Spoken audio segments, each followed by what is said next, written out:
Welcome to Suns Valley podcast. Brought to you by no one, really. Brought to you by me, Sundo. That's who it's brought to you by. The GOAT, Sundo the GOAT. You know what I'm saying? How's everybody feeling this Sunday afternoon? Hopefully you're all well. Last game of the season. We can finally move on, or can we? Euphoria and Playback says drama ends after today. I say it's only beginning. It's only beginning after today. But anyway, I hope everybody's doing well. Hope everybody's doing good. Sundo's not opening. Gabe's just finding a jacket, apparently. So be prepared for Gabe to show up with himself muted. And yeah, we'll just start all like that, like normal. It wouldn't be the season that it would if Gabe doesn't show up muted, trying to have a whole conversation at the beginning of the stream. Flugrad. Everyone had hoped it was still a great learning experience for Suns rookie. Asia was good. SB was good. Exciting offseason pinning. We'll see. We'll see. I can only hope. Did they show us the starting lineup again? So I'm assuming Tyus Jones starting. It looks like Dunn starting. Who else is that? I didn't look up on the,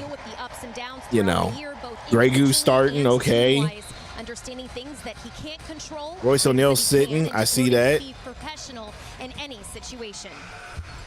Yeah, he has put that on full display all season long. Facts, bro. You know, one of the things we talked about for Ryan.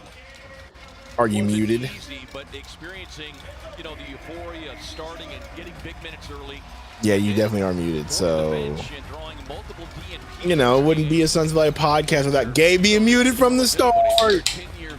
Wow. All right, so we got Ryan Dunn, Tyus Jones, Grey Goose. That's your front court for Will. Plumlee starting at center. Love that. It's Bud's favorite part of the day. Mm-hmm. Favorite part of the season. Finally, I get to start it. Let's be playing. You should have just started every white guy on the team today. That's what you should have done. Just go ahead and start every white guy on the team. That would have been great. Man. 36 and 46 this year after this game, bro. No, we don't have 5. Well, Gillespie is starting. Okay, so he did start all the white guys. Every white player he had, he started today. I'm here for it, but let's go. Rosen. Levine stripped, gets the ball back though. Levine. Mitchell 3, no good. Rebound Dunsky. Plumlee bringing the ball up. Plumlee to the other white. Gillespie for 3. Hits. Colin Gillespie legacy game? Could be. Told him certainly how proud we were. Yeah, 1 second, and I'll get you guys these VIPs in. His mindset approach, especially over this last month. Over and play back. Give me a second. The bonus open 3 because Plumlee's in the paint, not guarding him. Imagine that.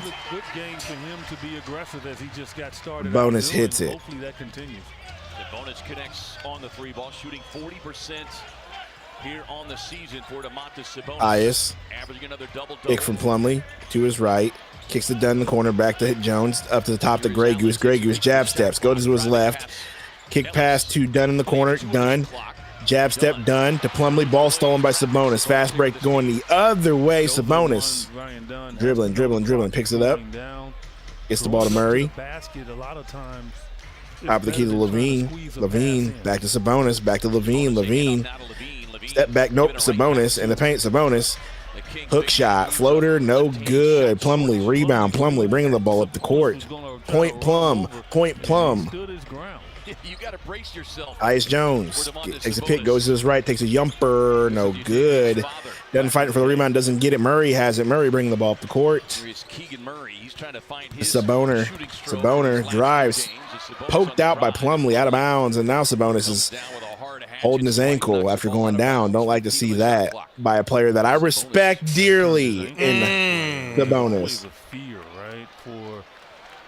Kings coaching staff, front office, because don't want him getting hurt right before the playoffs. Playoff situation. And Playoffs? obviously, is You know? through his little minor injuries over the last few months. Ellis inbounding. Ellis, top of the key, Sabonis wide open because Plumlee's going to leave him wide open. Just take the shot. Nope. He kicks it to DeRozan. DeRozan to the corner. Levine for three. So weird to Him in his have face and hits it, bro. DeRozan and Levine from the Bulls on the Kings now. They got them both in like the matter of a year span. Yep. Gillespie. Grey Goose drives. Grey Goose. Gillespie for three. Gillespie misses. Dunn fights for the rebound. Gets it. Guarded by DeRozan. To Plum. Shoot it, dog. Plum. Shoot it three, Plum. Plumlee. Oh, dribble between your legs, Plum. No, he didn't. No, he didn't. Oh, Plumlee really shot the three, bro. Gabe, you willed that into existence, With his bro. left hand, bro. After a behind the back, between the legs dribble, that was 100% unnecessary. I hate his guts, bro. I hate his guts. You asked for it, bro. Done. Euro, I didn't think done. he'd shoot it with his Goose, left corner hand and three. air ball. Hits. I've seen children shoot closer three-pointers than that. It doesn't matter. Let's just get this over with. This is a Ellis. means to an end game. Sabonis, DeRozan to the right. Pick. Sabonis jumping from the free throw line. Easy. He really has learned to knock down that little 15-foot shot. Blacked out game again. Well, hey, Doc, get on over here to playback, and we got you. Jones for three. Misses. Suns come in here, number 3 in the league in three-point shooting on the season. That number figures to hold is Levine. What up, Dusty? Had 26 in their 1-point loss. Kings hit a three. Gillespie bringing the ball up. Jones pick from Plumlee. They're playing Fiend as Grey Goose hits a three from the corner. Grace now to keep shooting the ball. A lot of times he gets quiet on the basketball court. Levine pick from Sabonis. Pulls. Hits. That was pretty from Levine. Oh, yeah. Doing work early here, already in double figures. Gillespie. Pick from a Grey Goose. Now for Plumlee. The exciting whites really working well together. Plumlee. Tyus Jones top of the key to Gillespie. Gillespie past the Dunn. Goose pump. Goose drive. Goose floater. Goose blocked. Keegan Murray, Levine. Ball poked out by Dunn. Oh, off his foot. Good defense by Ryan Levine Bensky. was so worried about like bumping and controlling the ball, not having Dunn block him, that he just fumbled, bumbled, stumbled. And he turned and he saw Ryan Dunn chasing him and lost concentration. He didn't want to get put in the dungeon. Eyes. Goose. He's going to get a pick from Plumlee. Takes it. Goes to his right. Left. Let's get past Dunn. Dunn for three. No good. Rebound. Murray. Step back. Sabonis. Hands it back off to Murray. Poked up by Goose. Murray gets it back. Now he's double teamed by Gillespie and Goose. Where is all this fight and hustle on defense early in the season? Sabonis to DeRozan top of the key. Well, we didn't start the exciting whites. That's the problem. Sabonis wide open three because Plumlee will not leave the paint. I'm surprised we haven't had a defensive 3 seconds with the way he's been camping down there. Even in junk, he's junk. Even in junk time, he's the worst to watch, bro. At least Oso gets up there, dude. He's been leaving Sabonis wide open. Anytime Sabonis is at the three, he's like, take the shot. 3 pictures of our Take the shot. And you have to guess who they are. If you can do it correctly, you're going to win a Kaiser Permanente pickleball set. Are you ready, Isaac? A Kaiser Permanente pickleball set. As well, let's go ahead and see who the babies are. Okay. I know who the babies are, but Mama's good looking. That is Sabonis. Good job. 1 for 1. Sabonis' Mama's. They're going to get harder, though. Now I know why his dad was definitely an NBA player. You know what I'm saying? Wow. Here's a hint. He has the same name as you. Isaac Jones. That's right. Isaac Jones. Looking good. All right, next one. You get this correct. How does bro know these the baby prize. pictures? Who's that cutie? Keegan Murray. Keegan Murray. Gotta be right. Keegan Murray. Keegan Murray would be correct. Congratulations. There's your You have context clues by just looking at the skin color alone. You know what I mean? Like, Hey, would you look at that? who's that baby? Who's the light-skinned baby? Well, who's the only light-skinned player on this team that's popular? Keegan Murray? And it's got prizes for you. It's got Royale bucks for special deals at the team store. So if you want one, make some noise because they're dropping prizes on you. It is Bro got a pickleball set, bro. Are you into pickleball, Gabe? Are you a pickleballer? I don't do it a lot, but my gym has a great pickle court. They've got 3 ball courts, and me and Katie played, and she's actually pretty good at it. So it's actually kind of fun, man. It's just, I love ping pong, and it's just like standing on a ping pong table. It's no different. You know, a big ping pong table you're standing on playing, running. Oh God, the blimp is going down. The humanity. The Sacramento Kings are currently up 18-9. I want to stay in Phoenix, Bradley. Yeah, I saw that quote, Big Brad. He's definitely trolling, bro. He shut the hell up, bro. He's definitely trolling, dude. I've heard less gaslighting from Joe Biden, bro. Like, this is insane what this dude is out here saying. Like, read the room. Neil did say he wants to stay. He might really want to. Well, he might not. You know what? Well, then we'll just go ahead and use that stretch provision and get him out of here. Especially after this season, bro. I don't need that bad juju still around, whether it's his fault or not. Ryan Dunn is a huge fan of yours, too. That is fantastic. Can you imagine being him and getting all that money owed to you? All that money, and you suck, and everyone hates you. That's the CBA, bro. I don't think he really cares. He's getting all, like you just said it. All that money's being owed to you. It's like Bobby Bonilla. You remember that story? Yeah. Bobby Bonilla gets paid $1 million every year from the Mets. Exactly. Yeah. Bro ain't got to worry about nothing. Bro ain't played since what? Like 40 the 90s? Yeah, bro. If they're in the NBA, they have realized the dream that millions dream about getting to, and it's very difficult to Guys skip Done past for 3. Dunn. That looked good. Yes. Didn't it look perfect? I mean, it obviously was, but before it went in, What did Durant say on the X? No, he thought he might. Brad, I don't be paying attention because, you know, NBA players to me are just the most, I would say, annoying athletes that I follow. 7 straight. They're 5 of 6 from downtown. They're pretty chatty, aren't they?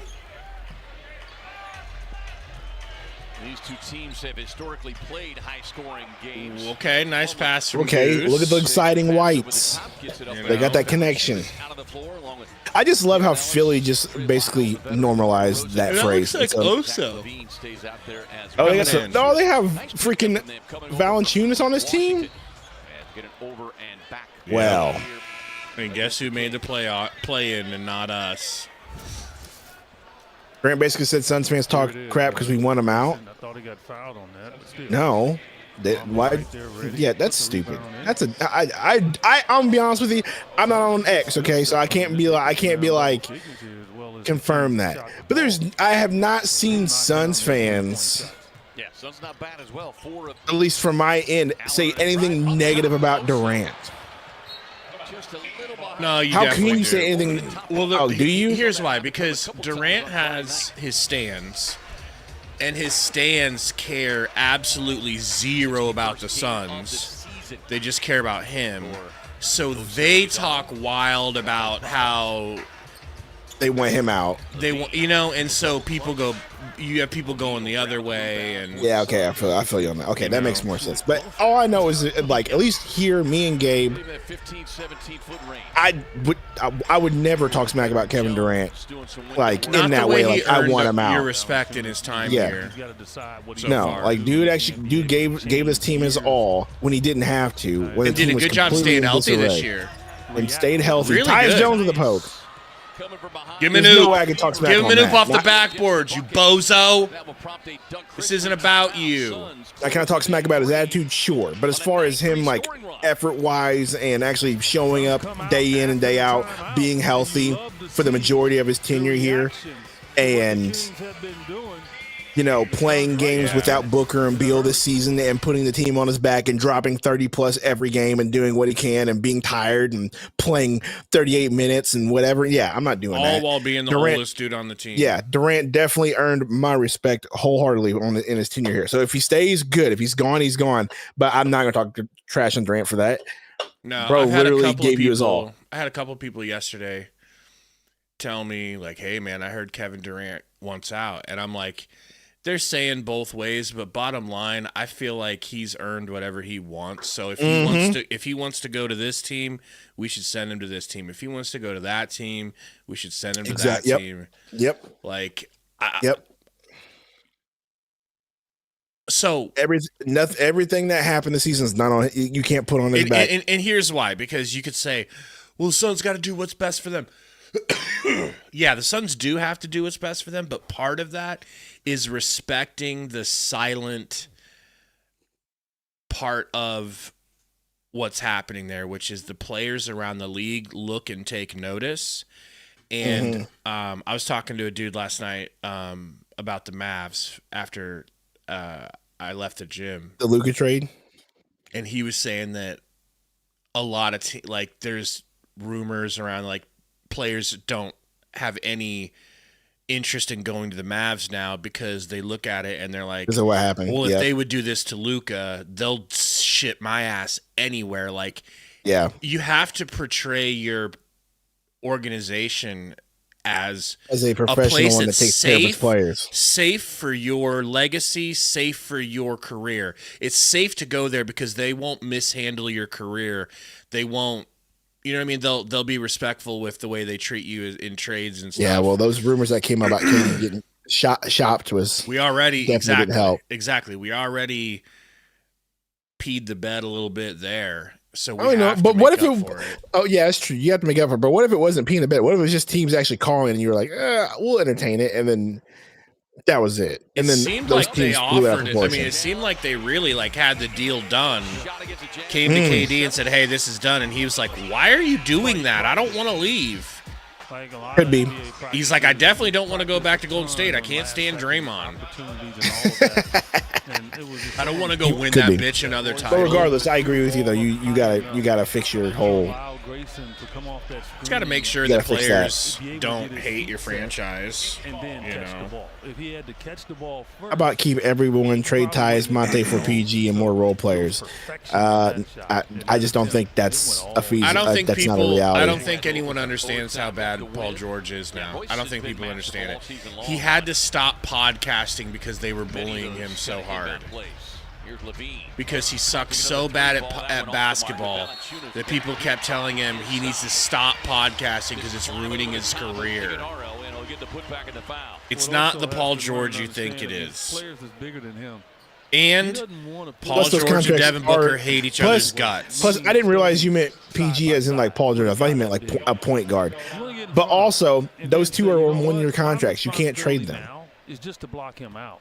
Really not to get the rebound. Yeah, I mean, you can't trade Beal for Paul George because Beal's not going to want to go to the 76ers. You give Valanciunas a 50-50 opportunity to get a rebound, you know? He's going to get it first. It's a massive human. So he did mean another point guard. But yeah, those dudes are still on expiring contracts, right? So they're gone after this year. And let me tell you something. They're not coming back. And for three. Misses. Tip out Oso to Royce. Back to Tyus, top of the key. Tyus takes a pick. Tyus. Royce for three. If there's done with the tip, and I love it. If there's any player on this team that I do want to see traded for whatever, it's that guy. And I love Royce, but it's definitely that one. He's recognizing how to score. Yeah. And you can score he's gone like basically Jay Crowder mode. And then the shot is more. Yeah, but he's been told to. That's the thing. Tyus Jones on a fast break. Beautiful. Well, I mean, I don't blame him for it. What I mean is, like, inconsistency. He's got that Jay Crowder inconsistency. Where if he catches it and it's open, it has to go up, but you don't trust it like you used to. You can't trust it. Same thing with Goosey. Goosey's doing the same thing. What up, Ernesto? I don't know, but I trust Goosey more. Yes, I trust Goose more. But Goose is smaller and a worse defender. What was that one site y'all are on? Dirk says, Dark? Is it? I don't even know. Whatever. Either way, it's called Playback. Playback.tv/Suns Valley Podcast. Up there by Ellis. 5 on a shot clock. Here, I'll just hit you. I'll just put the link right here. Jones catch and shoot 3. Ellis flies in. Blocks it out. Shot clock violation on a blocked 3 from the corner. If we could get under the second apron, we could package Royce and well, I mean, I think that's probably going to be part of the keys. That's why I'm saying if you can't move Beal, then you got to move Durant. Monte Morris checking into the game. Great to see Monte out there. 45th game he's played in. We could get a center from the Cavs. Well, you can see. Well, that's cool, but we still have Nick Richards on this team, so. What up, Alex? Yo, Alex, so deal with that too. 2 streams ago, I was looking for you because I tried Potbelly subs. And it was pretty good. I got kind of like this like meat lover Sammy, and I got their potato soup. Monte Morris is in the game. Finally, we get a Monte Morris game when he should have been playing. Monte Morris is one of the biggest fumbles of the season, bro. Absolutely, dude. Bud not liking Monte never made sense for one. He Never made had a sense. reason. He never had a reason. The whole reason why we got him and Tice because they were the 2 of the most efficient point guards as far as turning the ball over. He was basically like, well, Tyus isn't getting it done, so that means neither will Monte. It's like, you son of a bee. Oh, yeah, I saw they have a lot of cookies. I didn't get a cookie. Gunn gives it right back. Touch Oh, Royce so what a for pass. 3. Royce fumbles it, though, and ruins it. You know what I almost bought at the grocery store the other day? What? Double stuffed Oreos.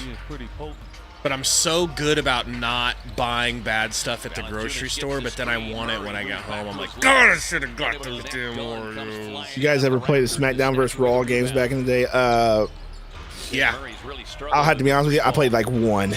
I don't know about SmackDown versus Raw, but I used to play Here Comes the Pain, I think is the one I played.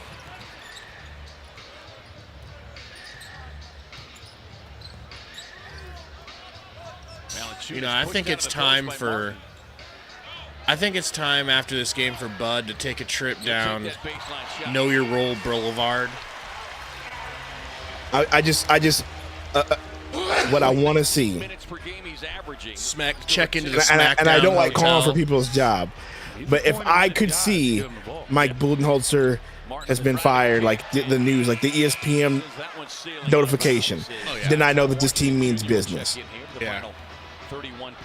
If I can see that, then I know the team means business. Last facts. Fax machine, I think Monty could be back next year if we get a different coach. I don't know why he would want to come back to this shit for a coach that refuses to let him play. You know, refuses to even try to see if he can be the point guard of the team. Like I need to advise Matt. Well, no, I'm not that. I don't even know what coach to get at this point, bro. Just whatever. I'm done with the coach talk. You're gonna have to help walk me through it. Do some interviews. You know, have a good search. I think first we got to decide what to do with the GM. Well, if his contract's expiring, I gotta be honest, we'll dude. definitely Part of find me out. wants to keep James Jones. You know, and it doesn't mean how big they are either. It's just how ferocious they Really? are on the glass, right? So, like, I don't trust that he's been the one making the We'll tell guys that mistakes. had to guard Shaq. We'll tell guys that had to guard Charles. You're not going to get a lot of rebounds. Yeah, that's basically it. Hey, look, you're not going to get a ton of rebounds, but what you're going to do is not let him get a ton, and then everybody else has to go help. And so that's what you have to do. I'll continue to say it with Valanciunas, especially with the small lineup. Valanciunas with the hit. Floor, also cannot block him out. 10 of the last 12 points by Valanciunas for the Kings as Royce O'Neal. Yeah, Alex, you remember that? Like early in the year, maybe it was last year. There was the comparisons you were hearing from Lakers fans trying to tell us that Austin Reeves was better than Bradley Beal, and a lot of people were like, that's absolutely wild, that's insane, that's insane. But it ended up being true this year. And what I would say to Cody Martin, and I would say it to anybody that's being checked out for a shooter and they have to go to the bench, Work on that shot. Yeah, last facts, trust me, I don't think we wanted Chauncey. I think we dodged a bullet there, honestly. Royce on the inbound finds Iguodaro. Oso gets stood up by Valanciunas. And you need a roadmap and GPS. 33-25, folks. Grayson Allen. Also is not a jump shooter. Kings in front, 33. Living in Omaha, David Matney, what's up? Says, hey, gents, too bad there's no spring game. Maybe Gabe can give a play-by-play for the Huskers cornhole games. Go Big Red. Man, thanks for the dono. Me and Gary been plotting our next video. Yo, what's up with that? What's up with the no spring games now? So here's the sitch. The spring game for a lot of teams has turned into, hey, everybody, with more fun. I mean, the Huskers have a lot of money. Don't get me wrong, like, because we pay whatever it takes. But it's like, hey, Alabama, hey, Ohio State, hey, Michigan, hey, biggest teams in college football.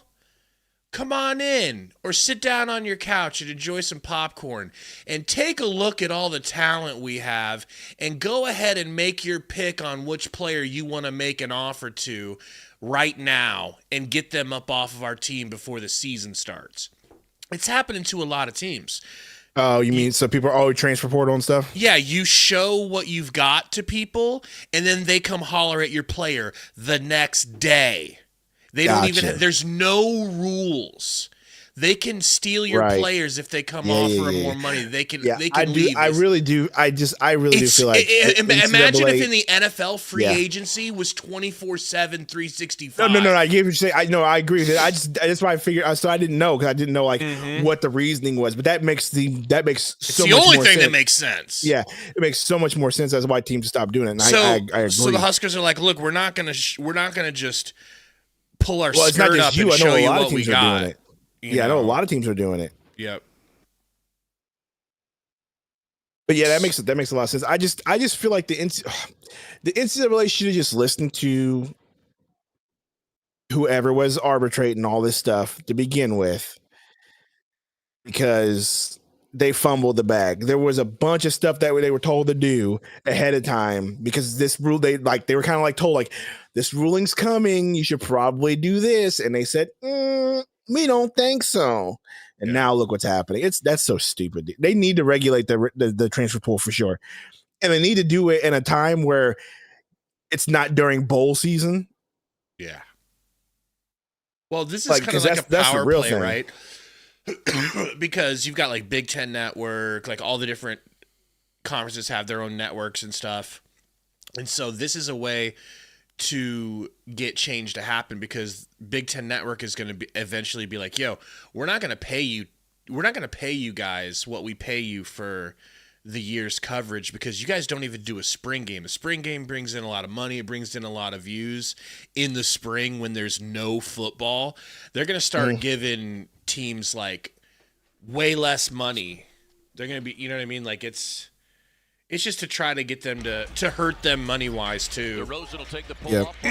So someone will step in and say, hey, we need to regulate. Zach LaVine has 10 points right now, whoever's been asking. 12th time that he's 10 already? 10 points or more in the brief time he's been in a Kings uniform. Grabs another rebound. Yeah, that's the problem, though. He's just really planting a tree. Seriously, right Alex. 10 points so far. On the fadeaway three. Yeah, David, like, it's just, the transfer portal is just, I understood why they did it, but in the whole... I want a transfer portal. They just got to regulate it a little you got to regulate it, bro. You need to say, okay, you can only transfer between this time and this time, and you can't transfer whenever. And it needs to be, like, it either needs to be during the bowl season, and that's it, or it needs to be, like, at graduation, and that's it. You know what I'm saying? And that's when you do it. That's it. You can't go in the middle of the season or whatever. That's just, definitely need to regulate that. And if you disagree, if you got a hard time agreeing with that, then you ain't black. Sure, we'll go with that. Okay. Now I've got bad news for Devin Carter of the Kings. What's that? His hairline, his hair is as good as gone. He needs to just go ahead and. I know you're looking at him like, what? He's got a giant full head of hair. Wait till you see a close up of his scalp. All right. He has a butt cut, by the way. He has a butt cut part right down the middle for some reason. And then I really feel like NCAA should put a cap on what these players can get in NIL. Sorry, but not sorry. Yeah, you say that's the issue. Why? It has been all season long, and really. Just because, like, you got to regulate that crap. Because that's the only reason my kids are transferring, bro. Yes, I like it. VIP. I like it because it. I know it's going to be hard, but I like it because it gives them the opportunity. Got you, Char. I agree. It gives them the opportunity to come back for a sophomore, or sorry, a junior and a senior season, if they want to.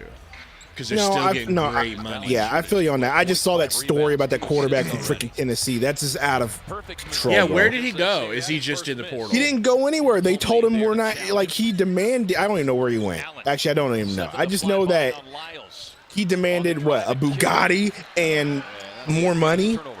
Or he's going somewhere else, bro. And so I don't know what team he's gonna go to. But Tennessee said, "Okay, bro, that's ridiculous. You can walk. We're not buying you a Bugatti. Why don't you buy your own Bugatti with the money that you're getting in this NIL?" You know what Nebraska boosters would have said? What color? Hey, and what kind of deep dish rims do you want on it? Hey, bro, facts. You want spinners, or are spinners not cool anymore? All right, you tell us they're the not cool accessories. We'll, you know, we'll have Dom Toretto drop it off at your house. Lumley rebound, yeah, facts. Dom Toretto was crazy. Morris to O'Neal. O'Neal lays it in. Yeah, I just saw that story and I was like, that's ridiculous, bro. That just shows you what they're worried about. They're not really worried about playing football for real. Just a little disjointed that they blew. Like, these kids getting money before they get money, you know what I mean? Like, yeah, I mean, they deserve it though. They deserve it. I agree that they money deserve they bring it. in, the jersey But sales it's crazy. alone. Yep, I agree. It just should have been regulated ahead of time, and now the NCAA's got a big problem on their hand that they can't stop. And then when they do stop it, people are going to be up in arms about it. In the play-in standings, DeRozan on the turnaround. But like, it's at the point where you have to recruit your own players every week, all week. Yeah, that's why you need to. That's why the transfer portal needs to be. That needs to be a hard thing. So you don't have to worry about that all season. Recruiting your players every week, bro. You're not good enough. That's Sit insane. down. I'm a 5-star. You're a 4-star. Shut up. Go to Tulane then, you bum. You know what I mean? Like, they have a dope colorway. I can't wait for college football to come out. I'm sure I'll be stupid enough to buy it again. I dropped that game. It wasn't bad the first time, but no, I mean, mean, once I won a couple of. The problem is, Gabe, you don't have the online investment, right? And there was no MUT either, so there was no way other than just playing the game. There's no way for you to get invested.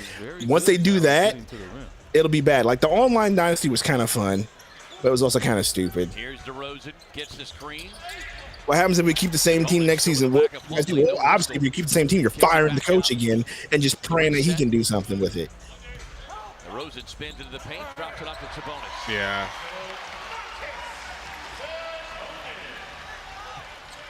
Goose. Just kind of playing the role of if we buy out Beal, do we still trade KD? I believe. I mean, will buying out Beal get you out of the second apron? That's my first question. Don't think so. So now you got to look at something else. You know what I mean? I think right now the goal for the team should be we need to get out of the second apron because look at how bad this team is. Good activity. The Suns had it jarred away, but hello, Katie. Hey, Katie. Inside to DeRozan. Are you hungry? How do we feel about Marcus Smart? How do we feel about Marcus He's Smart? washed. Can't get on the court. And more substitutions here. You know. I mean, can he play defense and tap dudes in the nuts? Checks back in. Get him on my That's a good team. question. Can we make him be Bruce Bowen? Get him on my team. We could just activate your wife Grayson is like hungry. Get her some food, Gabe. Quit being a bum. we could just activate Grayson like the Winter Soldier, you know? Say the Hydra sayings, the Hydra lines that we have to Get him to go back to Duke. From O'Neal, he gets pushed back into the fans sitting courtside. Well, Katie, I hate to be boring, but I honestly am already ready for. I'm ready for another Thundercloud sub. What kind of? Well, you said, are you ready for another Thundercloud sub? Is that what you said? We just had it like 2 days ago. I thought you said you weren't hungry. I was like, what kind of husband eats before his wife does? Right? How could you? I did. I'd already done I barely ate yesterday too. Yesterday I had a protein shake and a factor meal, and that's it. Yeah, this weekend I totally have ruined my vibe. Like I've been doing so well eating hardly anything bad. Okay, sometimes you fall off while working out, and then this weekend was like Buffalo Wild Wings, pizza, Buffalo. You know what I mean? Like, well, that's fine. So you let those diet failures rejuvenate you and let you feel like you've got your fill now and you enjoyed yourself, you know, and then now you dive back in for another week and you put another good week. And then before you know it, 7 out of 10 weeks you've been eating clean. And the 7 weeks really outshadow the 3 bad weeks. But you still get to eat bad for 3 weeks. It's like you just have to not allow it to get too I know. I feel you on that. I just felt like real bad because it was like we went to Buffalo Wild Wings, then we went and got ice cream for the kids. So I had to give me a little concrete. That's fine. I mean, mean, yesterday because eating like that is okay. This winery. Eating like that is okay if you can manage to do it in moderation and not have it be your that might be true because yesterday diet of life. Yesterday yesterday I didn't really eat too much. It was like I woke up. Oh, yesterday was a whole nother story. Oh man, I can't, dude. Wait till I tell you this story. I had a bad morning. But anyway, yesterday I didn't eat in the morning because of the bad morning, and then all I did really was eat some cheese curds at this winery. So I didn't really eat that bad. You know what I mean? It was like cheese curds and some water and a Blue Moon. That was my diet for yesterday. So anyway, but no, yesterday, dude. You must have had a little buzz if you had nothing but cheese curds in your stomach. How many? Yeah, Blue it was a little Moons? bit. Just one. One would give me a slight buzz. Anyway, so dang it, we were supposed to drink during this game. We were supposed to get blacked out. We were supposed to brown it's out. Sunday, it's Lord's Day and it's Palm Sunday. I'd rather not. Anyway, I need to tell you the story, bro. So yesterday we had one of the worst. By we I mean me, but Miss Sundo showed up late, so sure we'll say we. So poor Poe, my Great Dane, ended up getting his tip of his tail cut off. Whoa. How? So I was outside taking him out, and this guy shows up because we had a hailstorm about 2 weeks ago. So he was looking at all the hail damage. With a giant pair of scissors. Go on. Yes. Did he really? So anyway, no, he didn't. Oh, so anyway. So he shows up and I'm trying to get Poe inside, whatever. I'm like, Poe, get inside because he doesn't like men, so he's going crazy. I'm like, get inside, please. And so I get him inside finally, and I shut the door behind me. And I hear a little yelp, right? And I didn't think much of it. I'm like, oh, whatever. He's just mad. I close the door, whatever. So he shows me around the house where the hell damage is, whatever. And then Emerson's calling Mrs. Sundo, talking about there's blood all over the house. Poe's hurt. And I'm outside. So she calls me. She says, your son's freaking out because there's blood all over the house. And he says it's coming from your dog. And I'm like, oh, great. It can't. I'm like, so I'm thinking it can't be that bad, right? Like maybe it's a little bit. He's a kid. He's just probably over exaggerating. I walk up to the door and I just see blood all over the foyer, like all over the floor. And I'm like, and I actually see the tip of his tail stuck in the storm door. So now I'm like, So now I'm freaking out, dude, because it was a bad morning. How much tail there was? Damn! How much tail in the door? Yeah, about that much. Poor baby. It was a bad morning, dude. So I'm over here trying to sweep it up, mop it up, and it's getting, dude. It was bad. It was a bad morning. Yeah, my Rottweiler has a docked tail. So they do that to him as babies. And they used to do it to Rottweilers like automatically like for the longest time because they used to like back in the day they used to pull ox carts, or they wouldn't pull them, but they were in front of the ox in the ox cart, and they would get their tails caught in the ox cart. Okay. And ripped off, and so it was real painful for him or whatever. But just when I think about that, man, I mean, dude, I felt so bad. Like listen to me, I've never cried about anything about a dog related until yesterday. That was like the first time I genuinely like cried because like I was so sad, dude. I was it's a big so tail. Upset. It's a big long tail to you know. I mean. Like I said, it was still the tip, but it was just like, oh man, I was so. And then we called the vet because I'm freaking out, and the vet's like, well, we can get him in here, but it's the weekend, and so that's emergency status, so you got to pay $300 just to see a doctor. I was like, really? The bonus hit to 3. So she was like, well, the doctor just says it's a tail, it's nothing artery related. So until it just heals, it's just, like she says, it's just gonna keep bleeding when he gets excited or he starts wagging it. So she's like, just do your best to cover it. I'm like, what do you mean do my best to cover it up? Kind of, yeah, like probably a lot of pressure, put a lot of pressure on it. So it was like, I don't want to get graphic, but it was so bad, like. So finally, when I was able to get everything cleaned up, he was in his cage, but he was still bleeding, so it was all over his cage. So finally, I grabbed his tail to put pressure on it, and literally my entire hand was red. Like that's how bad it was. And so finally, we get it cleaned up. I'm able to kind of get something around it. Luckily, Mrs. Sundo had these compression socks she wasn't using anymore, and so we just covered it up, slid the sock on his tail, taped the sock around his tail, and then we changed it every so often, and then she had to get him Benadryl just so he would chill out.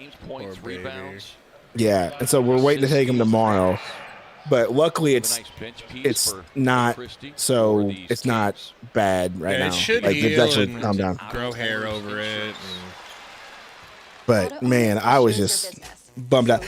Facts, he's doing well. He's upstairs right now, just chilling, and it's not bleeding as much. I don't know if it's still bleeding now. I gotta take the sock off and look.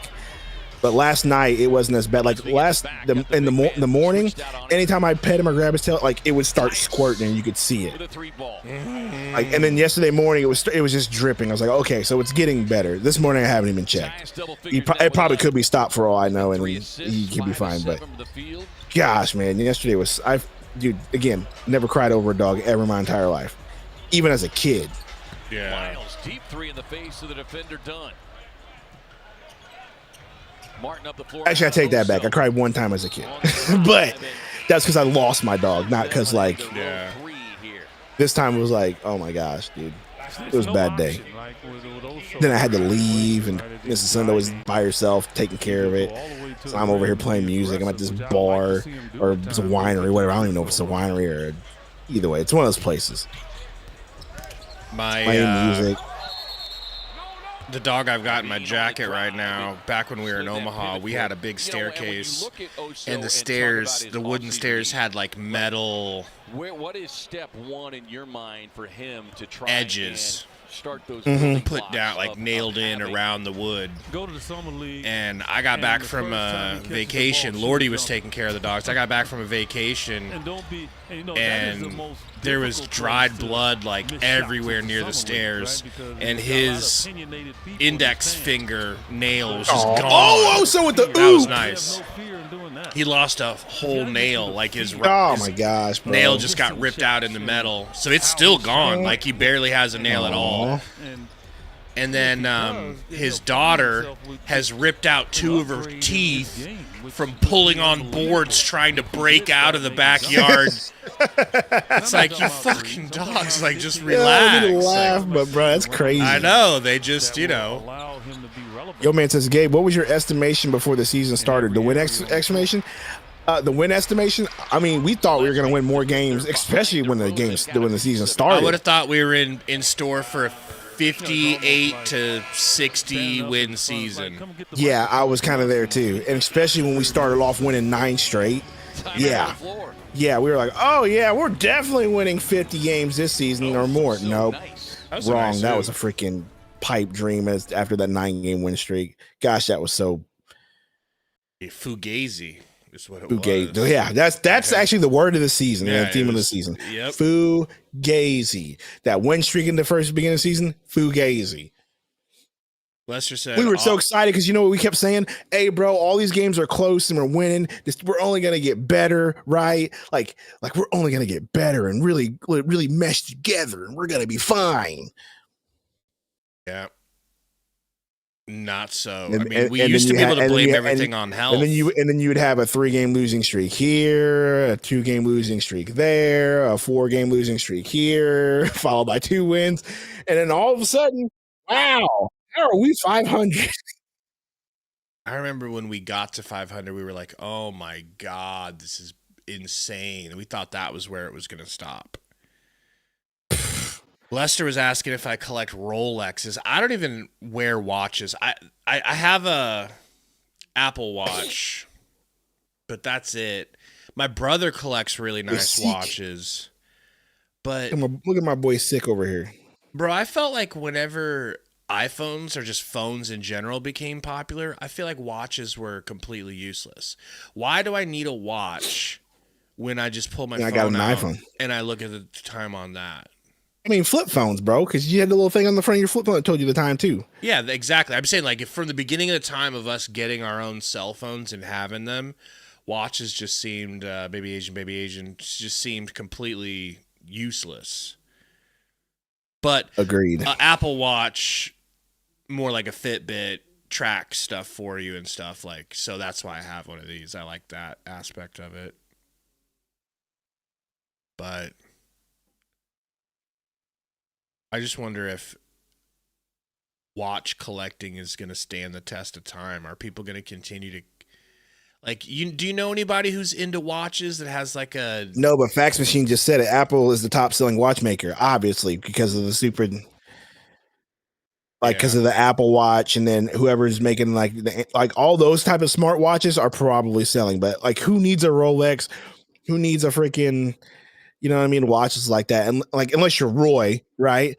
Our boy Roy be out here buying watches because you know he got that drip. But me and Gabe, I don't need that watch, dog. Like, I think the other reason for me too is I always lost whatever watch I had when I was little. I could never keep track of them. And when I lost my Michael Jordan watch that I got for Christmas, I was like, if I can't keep a Michael Jordan watch, I think the last watch I seriously bought was when I was in high school, and it was a stopwatch because we ran track cross country, and you were always consistently timing your stuff. Maybe. And I don't know if it was that expensive. It was just enough to hit the button and keep going right. Ooh, I'm timing myself because we got to make sure our splits are right.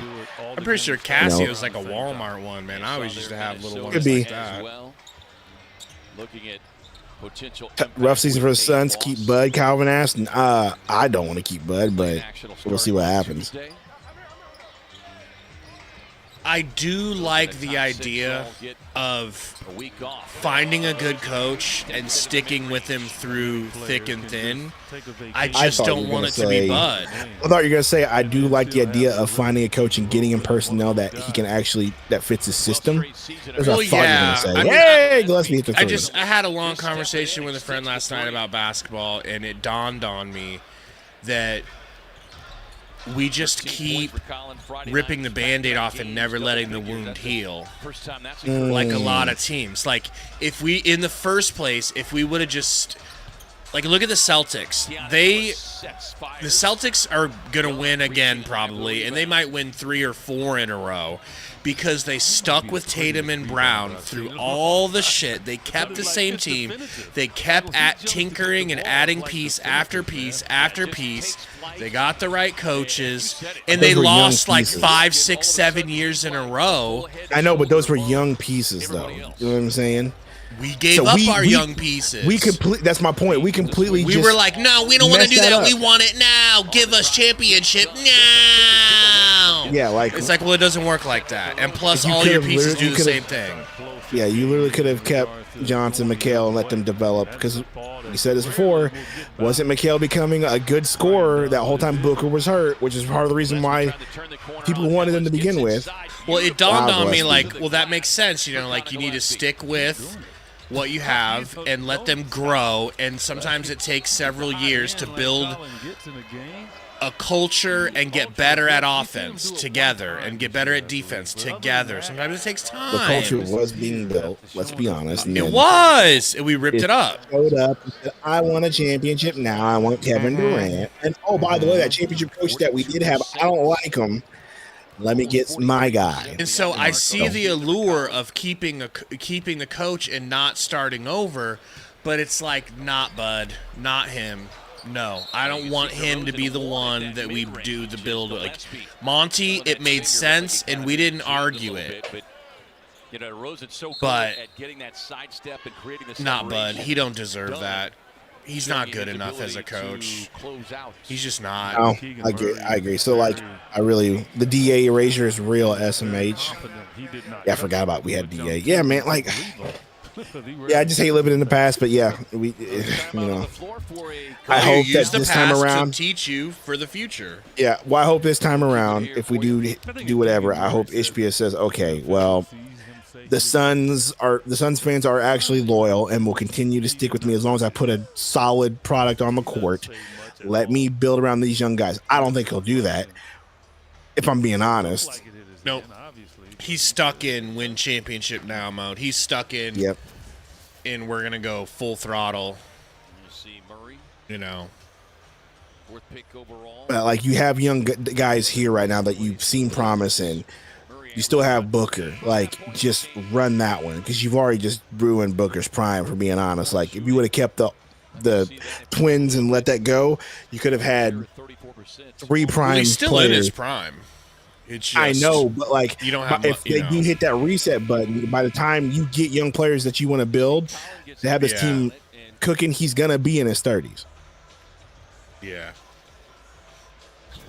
Unless you're able to just make some quick turnaround by getting rid of KD and having draft capital, and you just magically somehow turn it around, right? And you've shown yourself to be able to find players. We've talked about that. So I don't know. I just don't think they'll do that. And so that's my biggest concern for the offseason is they're going to find another coach. They might trade KD, and then they might use that draft capital to get another player or something like that. He's got a little gray hair now. I said, what's up with you, man? Yeah, vision, right? Would it be cheaper if we traded for expired rookie contracts rather than old superstars? Like what expiring rookie contracts though? I would imagine. I mean, like a Jabari Smith, something that. Burner, it's like no matter what you do, you're gonna have to rebuild because like you can't. It's just like, are we doing a slow rebuild? Are we doing like a timeline rebuild? Are we doing a trust the process rebuild where we? No, I mean, I don't think we're doing a trust the process rebuild, but no, I think they're going to do a. Hey, we have some talent. Let's build around this talent and add to it. Let's add to the Osos and the Dunns and the Bookers and the Colin Gillespies and the Nick Richards. Like, let's build around that. Murray trying to turn the corner. No, Murray, not your shot.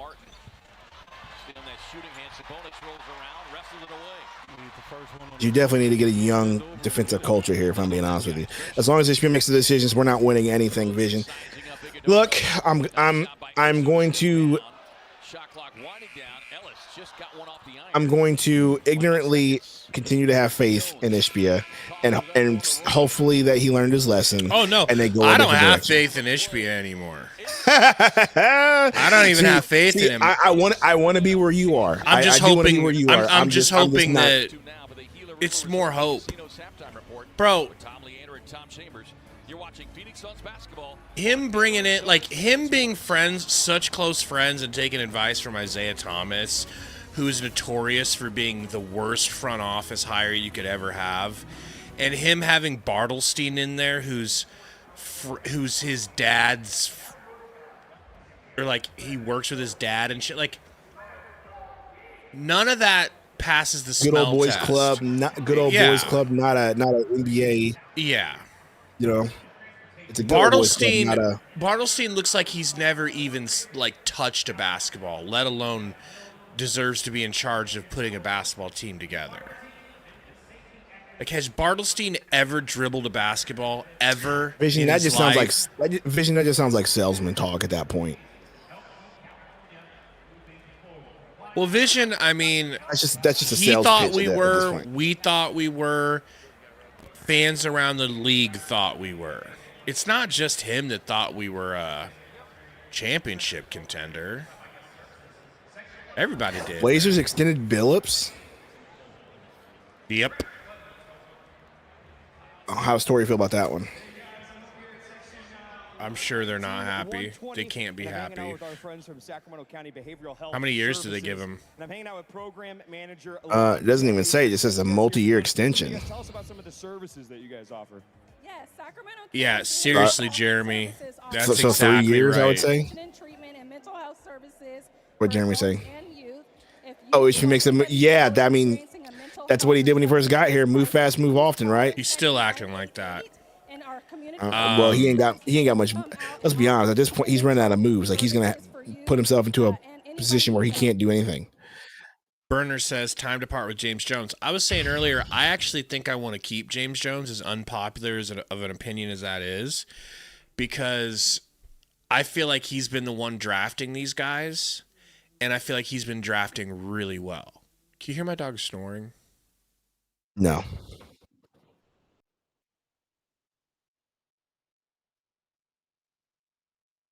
Damn it, I woke him up. Just like a constant snore. Okay, so would you re-sign Colin Gillespie? Yes, I would re-sign Colin. Yeah. Sure. But like, hear me out. So I should have clipped this, but I was listening to your boy Wendy, and he talked about how the Suns have made really good draft decisions, but then they trade all these draft picks away, and they trade away their ability to continue to draft. Think about it. You got McHale and Cam Johnson. You got Ryan Dunn and Oso. You got Tamani Kamara, who's first team All-NBA defense, first or second team this season. But all of those players you give away, and then you trade away your ability to continue to draft players like that. I like the crop that James Jones brings in for harvest. We just give it away, and then we don't even want to draft anymore. We want it all now. Because remember, Jones didn't want to trade McHale. Jones was actually smart in that sense. Well, we're going to be in that situation again where we're drafting late in those same Tamani areas of the draft, and then in the Ryan Dunn areas of the draft. I like what we do. If it ain't broke, don't fix it. That's one of the only things we don't have that's broken. Well, two things. Broken. One, this halftime entertainment is nuts. And two, a Christian says, if Ishbia is spending money, I can't stay mad at him. See, that's my stance, and that was my stance at the beginning, because we went from an owner that was like penny pincher to now we have an owner that's like spend big, spend big. I just don't know if I completely agree with that, because he may keep spending his way into bad contracts under this CBA that makes it hard for you to do that. You're going to this CBA is making you develop young players. There's no doubt about it. You can't be a team living in a second apron unless you know you have the depth and the young, team behind it. You just can't do that. I think we're seeing that. Justin says McDonough got us McHale. I know, but James Jones was here already in position to take his job. So I don't really know that I can't say James Jones had something to do with it. I don't know that. I don't know for sure. But I do know that Dragon Bender was a McDonough product, Meatloaf. So I don't even factor that in when I think about James Jones, because that was well before he was even with the team. No. I don't know, Jeremy. I think you would let Bob Myers take over entirely. And if he wanted to keep Jones, he could keep James Jones. But James Jones was never hired because he was the hot guy out there. He was a proven GM. This is the guy you got to go get. He was just inexpensive. And that's what Sarver got lucky hiring an inexpensive GM.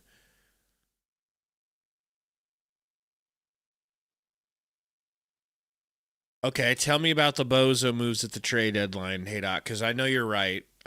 So Torrey Craig, trading sticks for Torrey Craig. I mean, Monty refused to play sticks. I thank you. I was getting ready to say, like, you took my point. So I kind of think that was a positive move because the way that Bud refuses to play Bull, refuses to play Monte Morris is exactly what Monty was doing to Sticks. And Sticks wouldn't do anything but get a nice double-double because he was playing with Chris Paul. Chris Paul could have turned him into the same statistical put him in the same statistical category as Ayton, to be honest. I really believe that. He could have gotten damn near as many points and rebounds, probably more rebounds, and Sticky Boy could shoot the three to some degree, where Ayton is literally terrified of the three-point line. Yeah, Jeremy, that's a big problem. That's for sure. Well, that's what I'm saying. Like, if we keep James Jones after this, they probably like it being a mixed bag so that no one has to take any of the blame fully. They probably like the fact that you don't know who's making the decisions, because then you don't have anyone to blame. You know. Yeah, that halftime entertainment was nuts. Yeah, that was crazy. No way. I couldn't do even one of those moves, bro. I couldn't even not stand even one of those up. moves. Not like just holding. Yeah, I couldn't be the one holding it, and her just doing all those jumps on PVC pipe or whatever it was. That was nuts.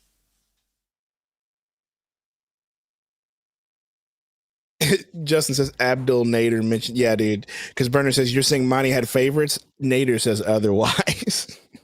You know, so it was like, no matter what, you weren't getting anything out of Sticks, but at least Torrey Craig, you knew that Monty would use him because he used to use him. It's like, all right, well, we're going to the playoffs. I might as well get rid of this guy that he refuses to play.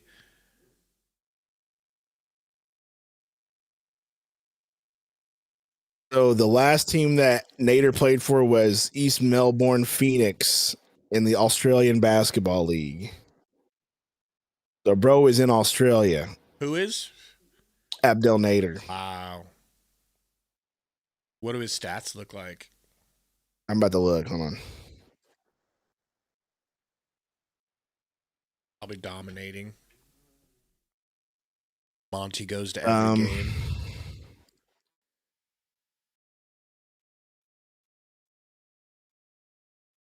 Let's see here. Oh, they don't even have it. All they have is his stats for the NBA. They don't have his stats for that. So this is going to take a deep dive to Google his stats. Hold on.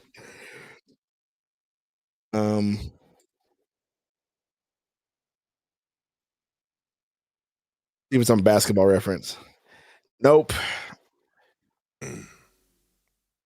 Abdel Nader, Australia, and basketball stats. Here we go. Let's see what happens.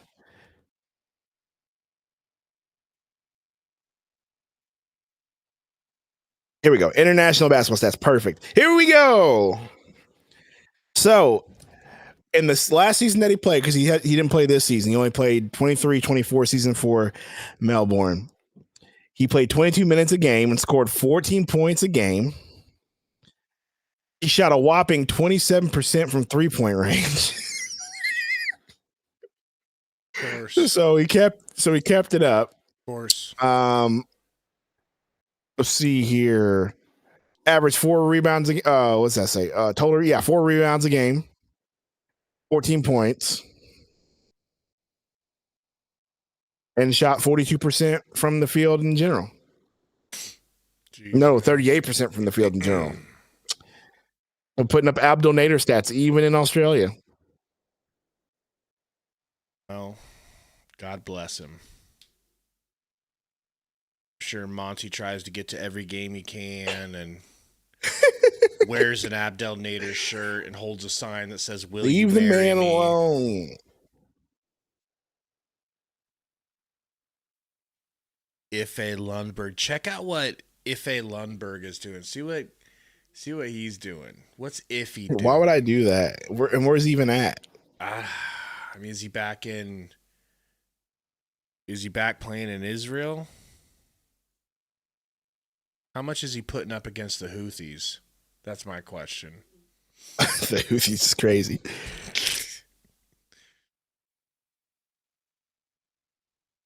Ife Lundberg playing for burner. Oh my gosh, who is this? Partisan Mozart's Belgrade. Hey, this year, I need to average. Here we go. Average 24 minutes a game, 7 points a game. Woof.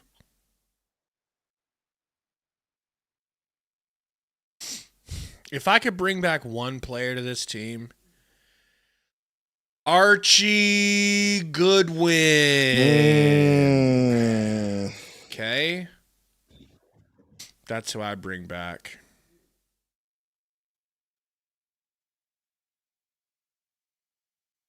And it ain't really close. Right. All right.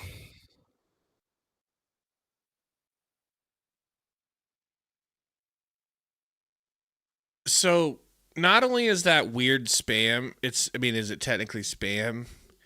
But Kylie, what does that even mean? Are you a bot? Like, you have to be a bot or 5 years old.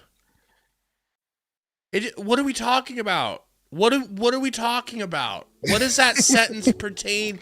No one's even mentioned anyone with the last name Bridges for the last hour. What are we talking about? What are we talking about? I'm so confused. Where's the AI chat summary when you need them? So weird. Jalen Bridges mentioned. Okay, maybe is that the Bridges we're talking about? There you go, Jalen Bridges, your boy Jalen Bridges. Yeah, blop blop. CP3 played every game this year. It's insane. Alex Wolf, $2 super chat. Thanks for letting me hang with you this year, my Cavs. 25 champs? Question mark. You know what, man? First of all, we've loved having you. Thank you for hanging out with us this year. But we'll be rooting for the Cavs. I will root for the Cavs for sure. I'd like to see the Cavs win it. We're changing our channel name for the summer to Valley Cavaliers Podcast. I just don't think they beat the Celtics. I don't think anyone beats the Celtics. Yeah, I was actually thinking about that. All the teams in the East Coast, and I was like in the Eastern Conference, and I was literally just like, maybe Cavs. That's it. I don't trust anybody else. I'm gonna go grab my food, and all right, hurry up! So I gotta go to the bathroom. I gotta grab an allergy pill because my nose is going crazy. I'm gonna leave my dog here to podcast. Ishby need to lock in. Ishby need to do something.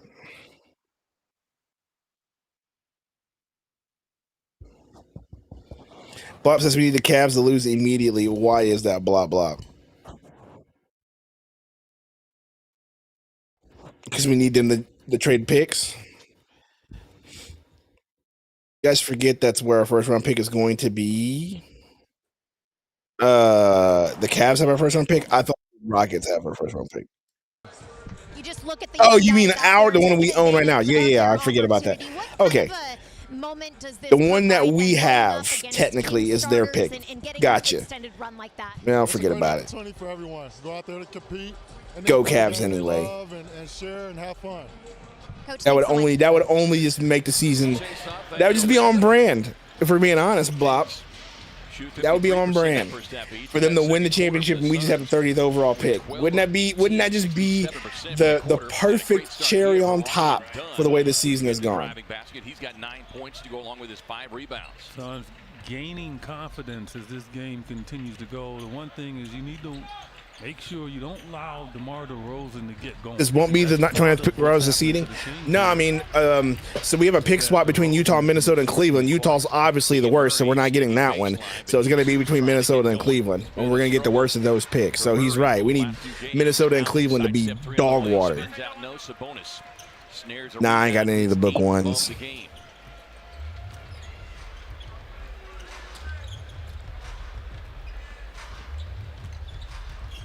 When we get in the first match on Valley Pro Wrestling, that's a good question. WrestleMania? I said early in the year when DeRozan pretty much lit us up in situations where sometimes you just have to just think out the box. Under more of a steel toe boot wear. Funny story. Plumlee tries to oop and lays it in, can't finish with a dunk. Funny story though, Burner. I don't wear steel toe boots, but I may end up almost having to at work.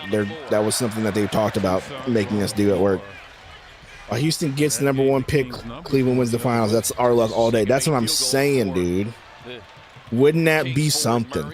That would just be the final. It can't get any worse. Cherry on top outcome. Somehow we get lotteried into the #1 pick and they have it.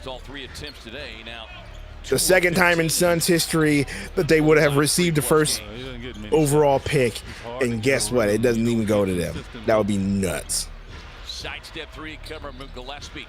Long rebound. Murray first to the loose ball. Up the floor to Ellis.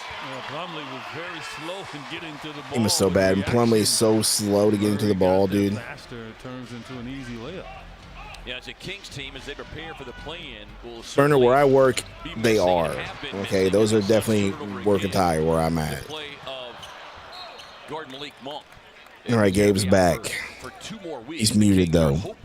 At least for me, I can't hear him. In 2 weeks, but Monk coming off of a That just gives him one more way to triangulate your location. the 17th game that he has missed. And then at the same time, we need Houston, Miami, and Pistons, the Mavs to all fail because those are some of the teams that could potentially trade for Durant.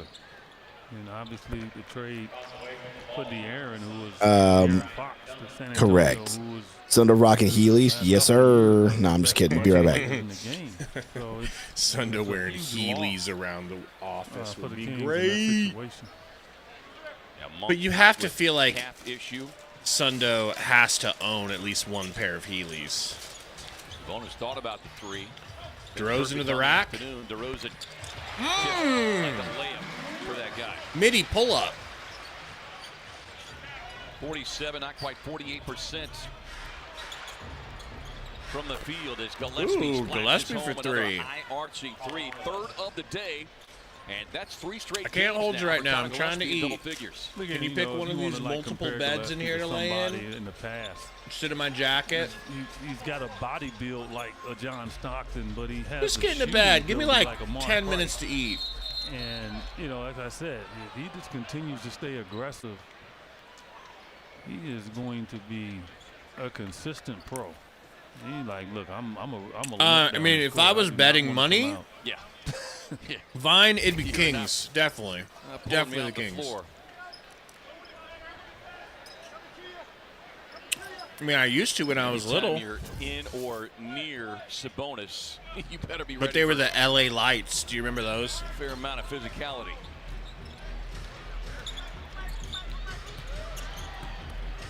Kicks it out to Tyus. Deuce to Tyus for three. No good.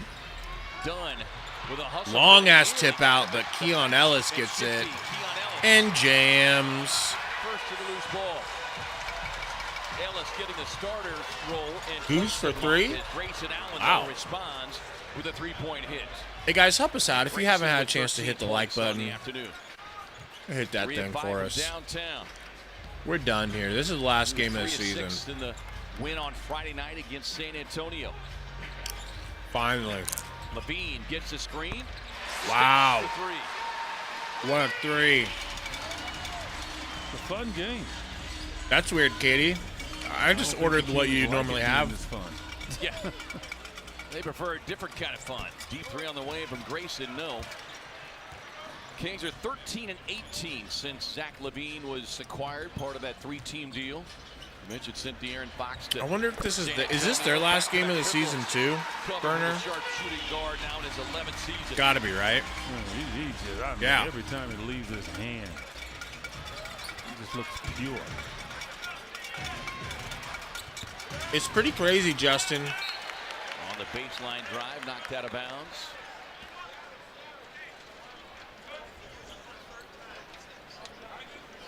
It comes across to me, Bull not playing, The challenge, though. I mean, every as if time the Suns get their Bud way thinks back, that he's going to be here next season, and he knows he come up doesn't with even huge want to shots bring or a Bull huge back steal. next season. So was he's nearly like, I have another no steal there. need to Back play him. Allen, He's not 5 going on to the be shot here. clock. But it's like, bitch, you're not going to be here. What are you talking about? You better not be here. Murray driving baseline, gets that big body into Allen. And just Murray with the score. his way to the basket. And we were just down 2 points, and now we're down. That will get A delicious Phoenix 11. timeout. 7:11 to go. Kings by 11.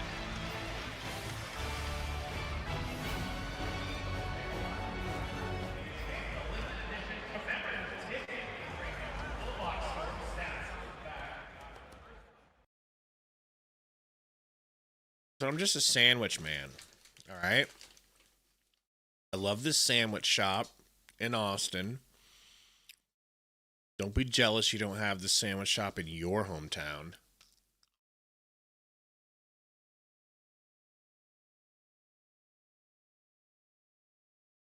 Sundo probably has to go to Subway for a sandwich. Can you imagine?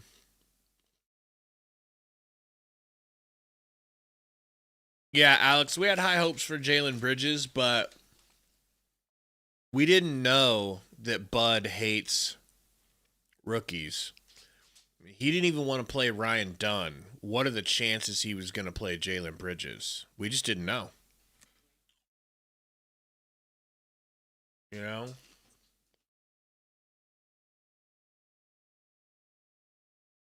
I call him Sammy's burner. That's just me talking.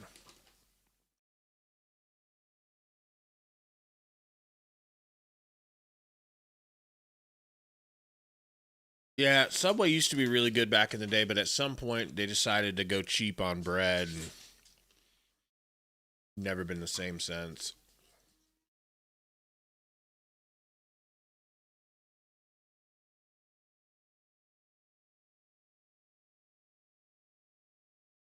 Like they have some weird chemical in their bread that literally is a chemical from that's in yoga mats and bike tires. You know. It's weird. It's weird when you know, companies care more about trying to make a little bit of extra money instead of quality, as if the quality isn't going to lead to more money. Quiznos is pretty good, man. I'm not the biggest, like, I don't love hot sandwiches. Like Potbelly, my sandwich came warmed up, and it was good or whatever, but I'm not really a hot sandwich guy necessarily. You know.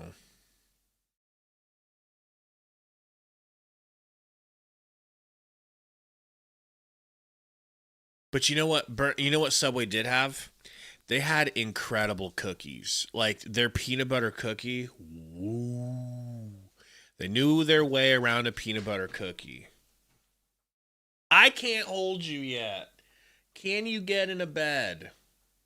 He's just been a staple for the Phoenix Suns, and so a tremendous. What did he say, Quarty? I don't think we did. Season, by the way, that Book will have averaged. See, all I ever get blop at jerseys. Gillespie for 3, no good. Tip out from Oso. Done, gonna take it. I always missed. I always get Philly cheesesteak, and I don't think they have the very best Philly cheesesteak of any place I've ever had. So I probably need to try something else at Jersey Mike's. I need to try like a club sandwich or something. Levine misfires on that one. No, I'm thinking Vision it'll be kind of fun if I'm asking him a lot of questions during WrestleMania, you I won't know who anyone is, and Sundo can Huge bucket right there. Sundo can explain shit to me. Suns all day long, guys, really playing unselfishly, creating open shots off the dribble. So I won't eat Girl Scout cookies anymore, Alex, after finding out what's in them.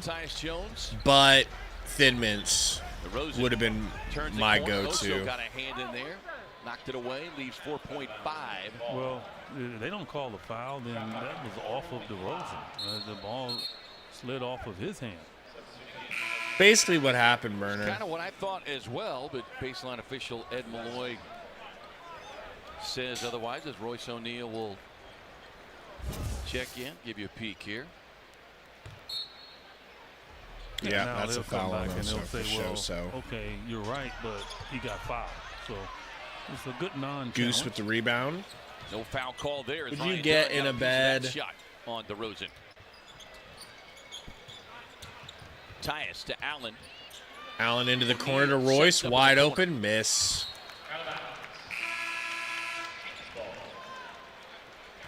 And Dunn just really out of position to get his hands on that rebound. Exactly, Burner. It'll be that type of stream where I literally know nothing of what's going on.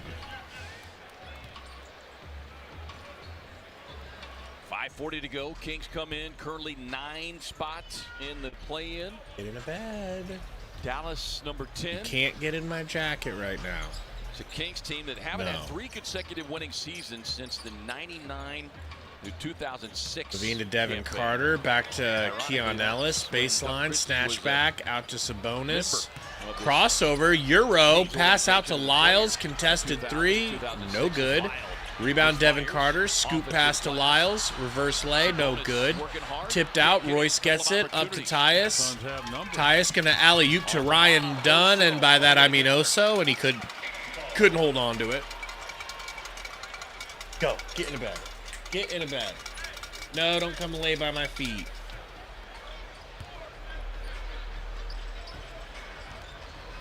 Yeah, this one, it's once in my jacket right now. He's 14. He's broken the record for my oldest dog now, too. He may want to just set up shop out there permanently. 4 of 4 today. 20 points, 10 rebounds, 6 assists. I found that CBD is really good for older dogs. So if you guys have any older dogs that might be like walking slower or whatever, like not playing as much, mix in some CBD with their food and it just like, it helps them so much. Dunn, top of the key 3. It's good. Looking beautiful. What up, Tori? Tori, I mean, we're trying. Can you believe we're down 8, bro? We're only down 8. Like, we're actually trying for you. You know? I didn't think we'd be down 8 at this point. Yeah, and to your point, compared to that Sundo just went to get something or pee or I don't know what he's doing. But it's a tougher shot. Yeah, tougher shot straight on. The corner shot is the best. Grayson out to Dunn. Step back, fade away. 1 foot. Dirk shot. No good. Nice pass from Saboner, but it's stolen by Goose. Comes away, scoops it up. Kicks it to Tyus, heavily contested Thrizzle, and it's good! Despite the Kings multiple times building double-digit leads. Dude, a Tory ladder match would be crazy. Tory, so a ladder match in wrestling, because I know you don't know, is when there's a big, tall metal ladder in the middle of the ring, and the championship belt is, like, hoisted above it, and so you fight, and like whoever makes it up the ladder and grabs the belt is the champ. I think that would be dope. And we'd script it so you win, Tori. But it'd be fun along the way. Appreciate you, Chris Hall. Thank you, man. Says Best Son Sports Channel on YouTube. R.I.P. Shane.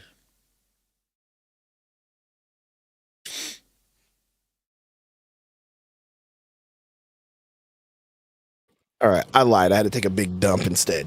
Well, we figured.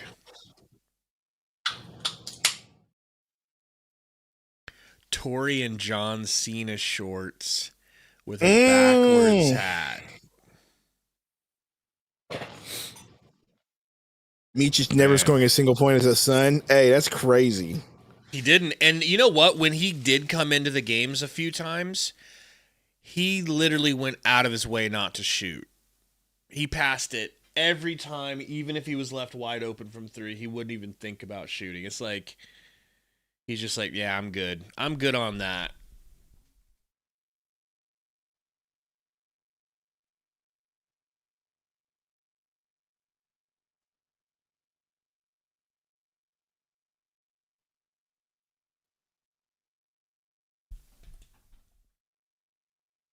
Is it Alex? Has he still played every game? Is that really still going on?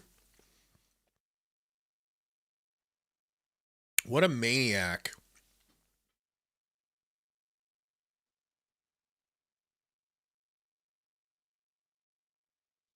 Wow. Diego, what's good?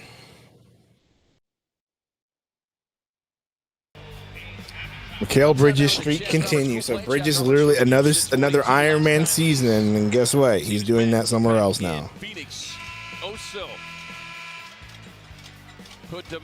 I want him back, man, but I see some people saying they don't want Mikal back. One of the most emphatic flushes of the season, and a little snarl from the Suns. Come again?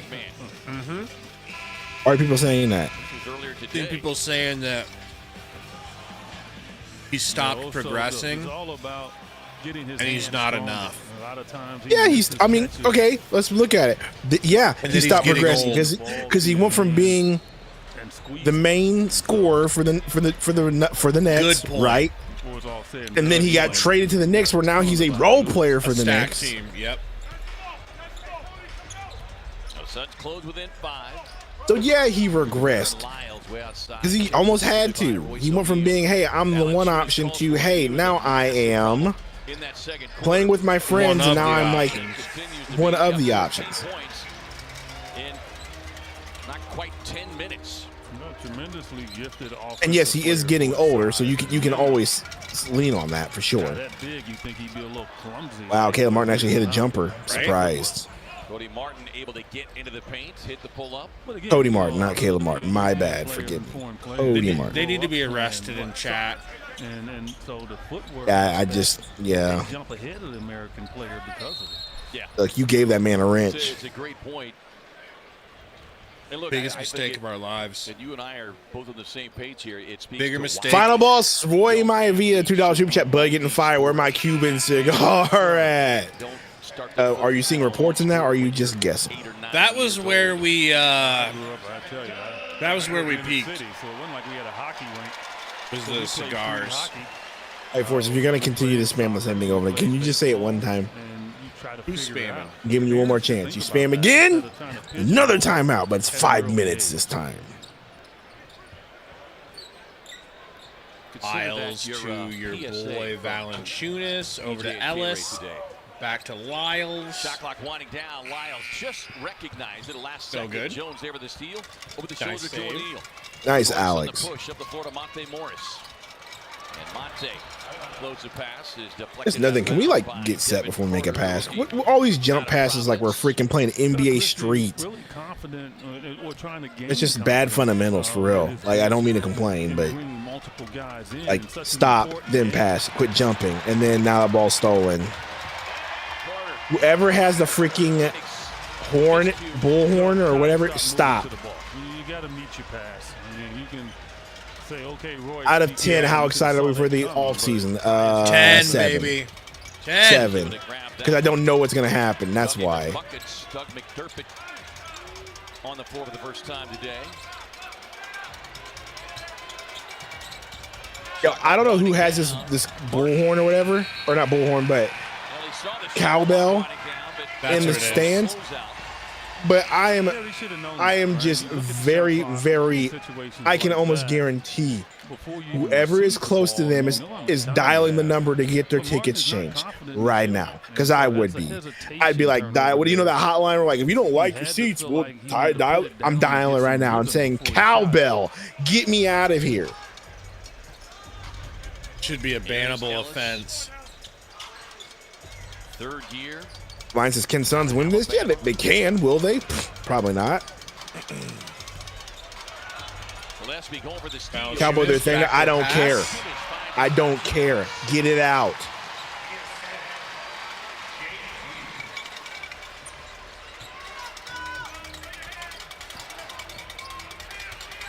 On the drive and kick. Make this Hey, or you're bro, fired. can I'm turning this. I'm sorry. I can't do this. I can't do this. I can't do this right now. Let's just go ahead and turn the stream down. I can't hear a cowbell right now. I really can't. I'm not in the mood. It's already the last game of the season. I'm already mad the way the season's going. The last memory of the season I want is somebody clanging a cowbell over and over again. Deflect that one. 8 on the shot clock. I'm a little surprised in this. They've got a situation. fever. Like, you got Bobo over there, and Vallis. That's actually funny though. Now, defensively, but no way he. I'm here with rock and roll legend Bruce Dickinson, the cream of the crop, baby. The cream of the crop. McDermott gets the He's in Severance. I'd be doing us and the band a disservice if I didn't play the hell out of this thing. Hey, guess what? I got a fever, and the only prescription is more cowbell. That song goes hard too. What? The Blue Oyster Cult? Mm-hmm. That's a solid song.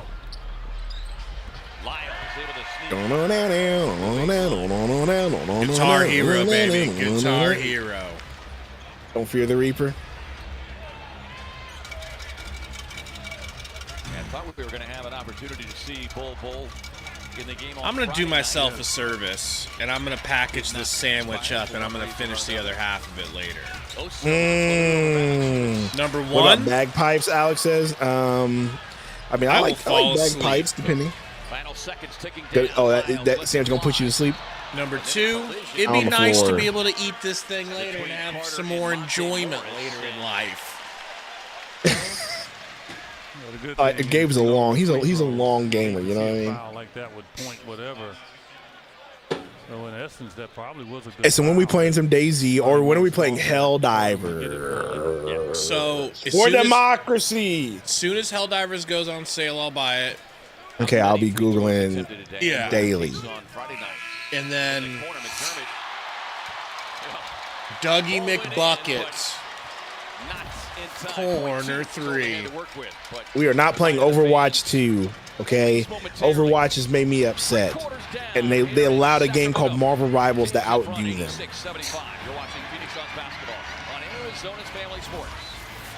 That's what upsets me. I love Overwatch. Don't get me wrong, I think Overwatch, as far as a first-person shooter, the mechanics might be the most perfect game that a first-person shooter could ever have. No sprint unless you're a freaking soldier. All skill. You have to play your role right. Everything right.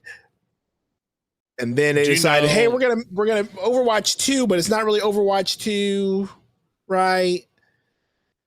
I gotta send you this video, man. About Rivals. Uh-oh. Like, if I could get a good group, I might play Overwatch again, because me and Mrs. Sundo love Overwatch, right? But, man, just Rivals just cooked them and then some.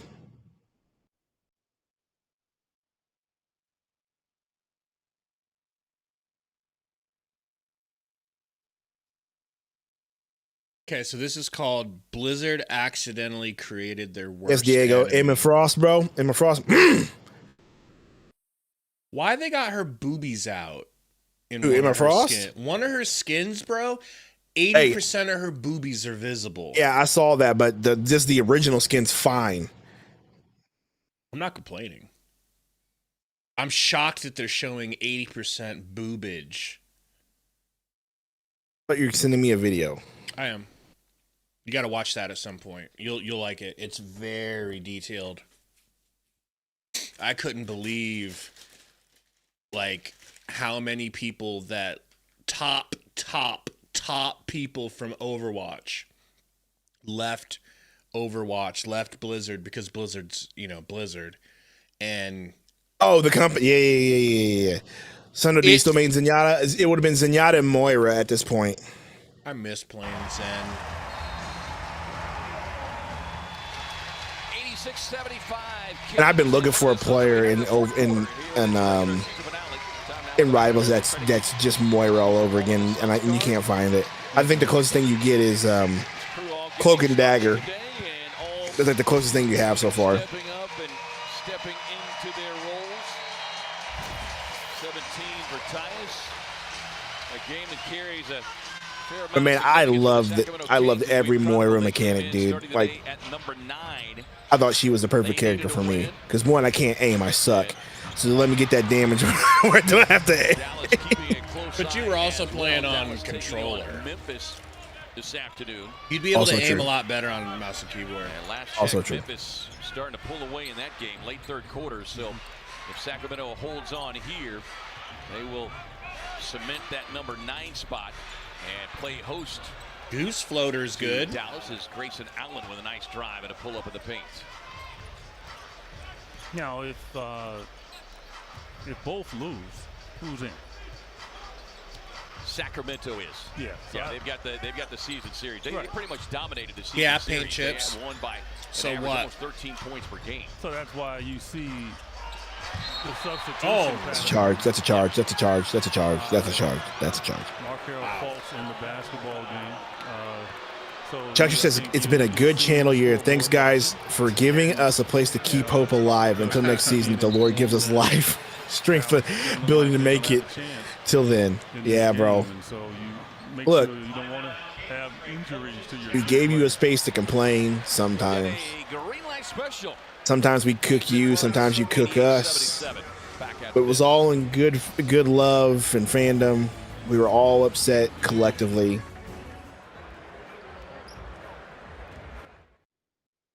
Going through this season, man, I think it really will help Suns fans to reassess like how great we've had it. Teach us to be appreciative. Teach us to temper our expectations. Oh man. You know? In a lot of ways, I think Suns fans needed it. You know, needed a good humbling and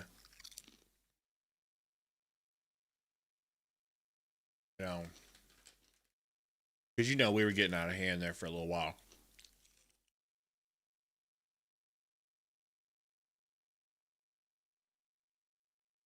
Alex, what happened in that presser?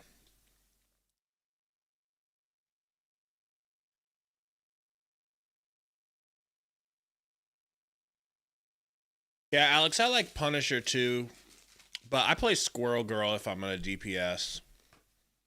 And then my second one would be Punisher. I've got hundreds of hours on Junkrat, so I feel pretty comfortable with Squirrel Girl. Squirrel Stampede! I hate her ult so much. Why? Because it doesn't exactly work. I mean, it's just so no skill.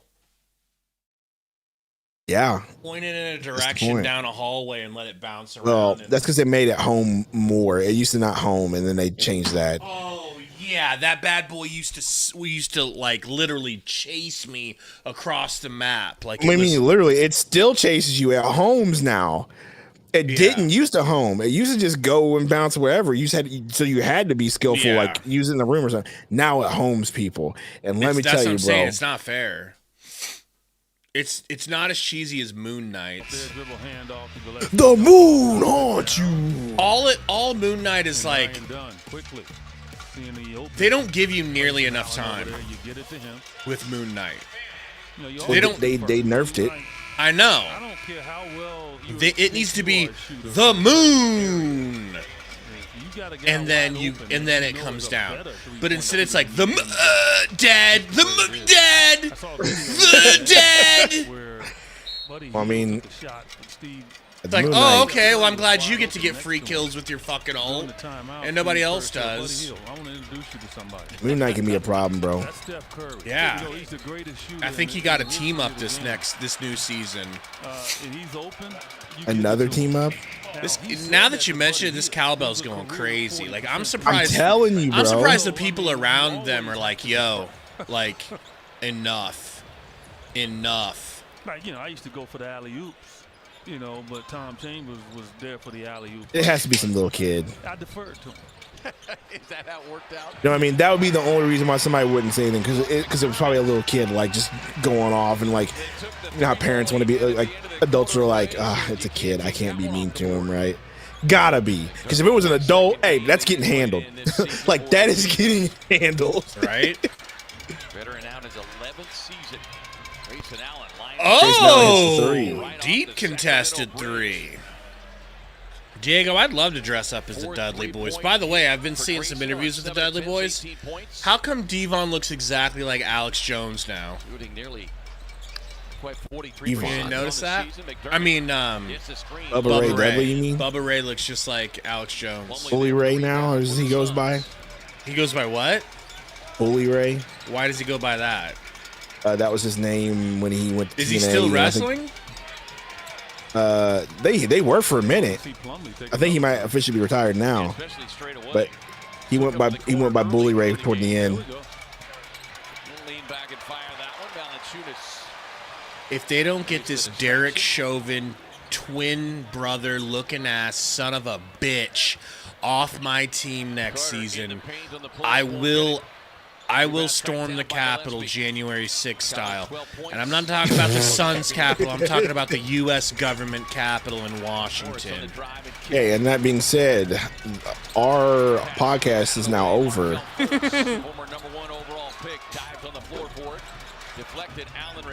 What a Euro! Oh, Goose. All right. Hey, with a furry Viking hat goes hard. Facts, dude. Actually, no, for real though. For real though. Forget the QAnon joke. Okay. Like, Gabe would actually look dope in that hat like that. I thought Goose was gonna do it again, bro. Come on. You know, Goose has been less white flighty this year. Could it be because he put on a bunch of weight, Gabe? Maybe. I mean, yeah. And you said, don't worry, I like the weight. A bunch of upper body weight. You know, I wonder if he got his legs to grow equally. I'm sure he skipped did. leg day at least twice a week. One area as Monte Morris able to gather his own miss. Morris in the mid-range. Nope. Come on, Monte. Scoring at just over 26 points per game. You too, Knightley. This is a celebration of Liberation Day for the Suns. Liberation Day. Timeout, Phoenix. Man, I'm so last game of the season. Now what do we do for Suns Valley Pod, bro? We got to make content. So what we do? What are we doing? What's the all-season content? I think there's going to be so many opportunities. So many opportunities for videos, man. We got to talk about who to keep. Hey, speaking of what Alex says, are we gonna stick by for the last press conference of the year for Bud? Yeah, I mean, we can sit here and talk for a while. Unless you got to go hello, somewhere. red hair. Yeah, she looks a little bit freaky to me. I'm not gonna lie, not in a good way. She's got kind of a evil witch thing going on. Maybe that's it. You know, with a little bit too much makeup, maybe a little bit of plastic surgery. Stop it. I mean, the rest of it I ain't upset with. Stop it. No. Hello. Alex and Cone Girl vibes is crazy. Ivan's got a video idea. Let's hear it, Lil Ivan. Patty Mahomes says, officially throw our franchise in the garbage. We ain't never winning an NBA championship ever. Hey, man, relax. Possible. Haven't won one yet. 80 trade packages. We can definitely do that. That's a video. Who to keep, who to let go. You know, who's on first, you know. Yeah, Diego, we should have did that, but you know. These are some really weird tops that they're wearing. I was about to say, bro. I mean, I don't know what you're seeing in red. She looks like Zelina Vega. That's probably what it is. And if you need to know, just go ahead and Google Zelina Vega. She's a wrestler. I got a question for you guys, folks. Is the mini stream going to be on here next week? That's a good question. Probably not. That was my question. Should we stream it on Suns Valley? Or should we stream WrestleMania on a separate buddy? I just feel like separate wrestling channel. I don't think we're we're not like Sports Fury, so I don't know if we can double down like that. You know what I mean?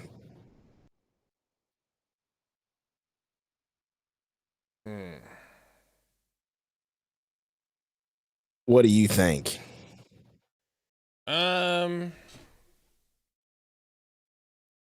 I don't know. Said that he wants to make sure that he gets in I think it would be a good way to kick off the wrestling channel. Have some fun. That's what I'm saying. You don't want to cross streams, bro.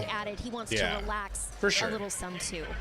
Well, of course. I mean, I think when the season is over, I think. Tim, no, we haven't heard anything about them trading Durant. The last thing we heard, Durant wants to stay. That's the last thing we've heard. And the last thing we've heard that the Suns want to keep him. That was what, 3 days ago?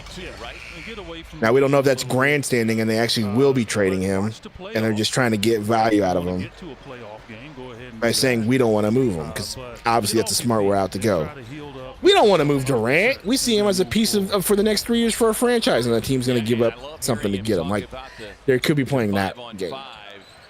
And Durant playing fair could be like, yeah, I want to stay here just so he can help them out. You know what I mean? Vice versa. But I don't know. I don't know what report to believe. Are they going to trade Booker? That's off the table. That's already been reported. Booker's off the table. Booker don't want to leave. I saw his hair, bro. That's crazy. Bro has a butt cut for some reason. I just don't get it. Or maybe working with a coach, and I love hearing KD say, man, and Bradley Beal's going to be gone, whether we have to do that stupid stretch provision or we got to send a pick with him. But either way, he's going to be gone. That's the kicker. You're going to have to trade a pick just to get rid of Beal. Crazy. Just like you did with freaking Nurkic. Look, you always win going against an invisible man. I mean, so KD is 100% correct. Dougie, no good, but the put back dunk. You work, but then you take that work and you go out and Howard and the Mavs in the play-ins, but not us because they kept trying to hand that to us on a silver platter and we couldn't even win any games. We went on an 8-game losing streak. That's exactly how Mona. You can go play. Yep. You can go watch anybody shoot in the gym, and they're gonna look like they're the greatest shooter in the world. Yeah, the Battlehawks are on, bro. Let me go ahead and crank that on. They can't play, and so you have to be cognizant of that, and that's what he should do. So we need to talk about. We need to get together and game plan the wrestling channel. We need to talk about a name. We need to talk about content. We need to talk about everything. Correct. I really do like the idea, like, of us doing reactions to old stuff like you've been doing, just because, like, even if it gets copywritten, until we get 1,000 subs, it doesn't matter.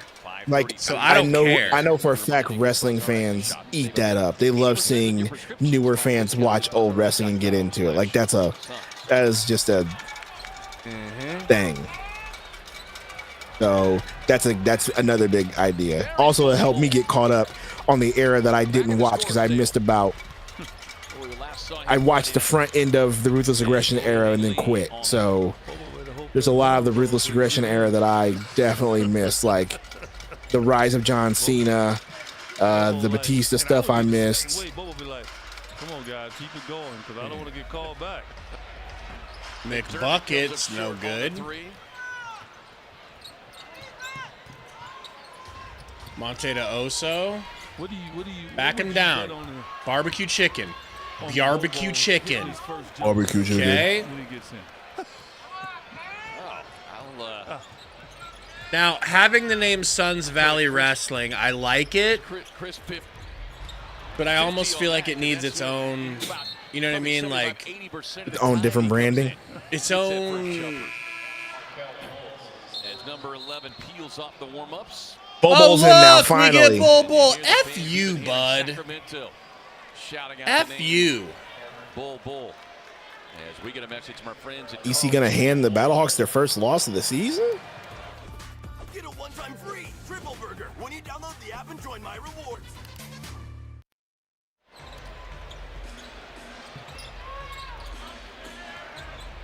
Ty. Oh, they kick it to Bull in the corner. Over to Ty.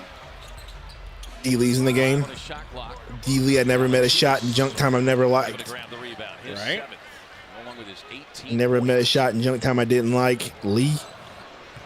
Terrence Davis out on the floor. 5th-year vet. What a pass. Used to be in a rotation. Yeah.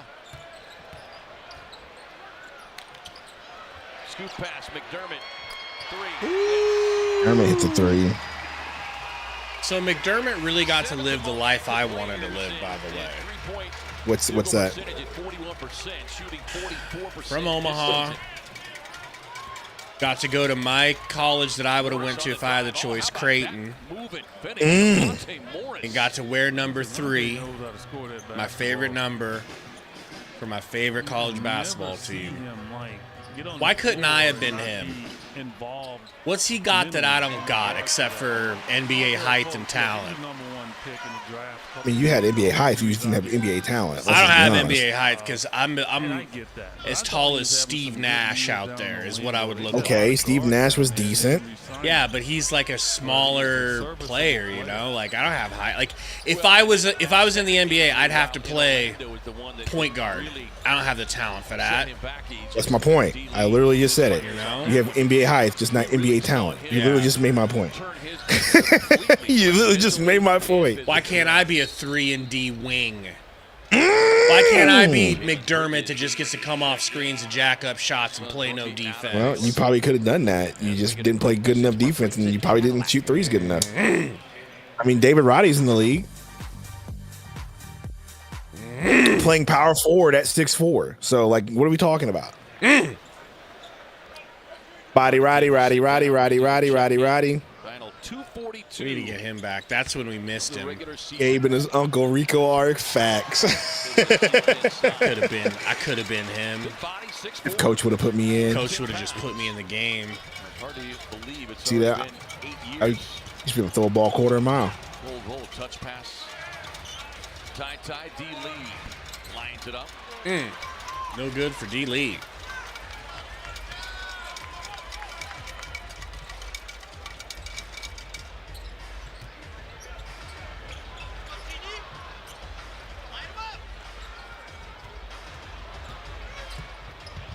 Nice pass to Valen Choo-Choo Train.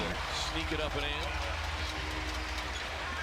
I've got an opportunity. I want to say, obviously, thank you to all the hardworking men and women that help us out on the road, all the different arenas. Bake it in. To our great traveling family. Bake it in. Replay machine, the graphics queen, Brianna Janellis. I'm watching the Battlehawks game right now, so. David Hughes, Brock Kraft, our producer. I mean, at least there's not going to be this foul BS at the end. You know what I mean? Like, Jalen Bridges. Pull the trigger from downtown. Oh, in and out.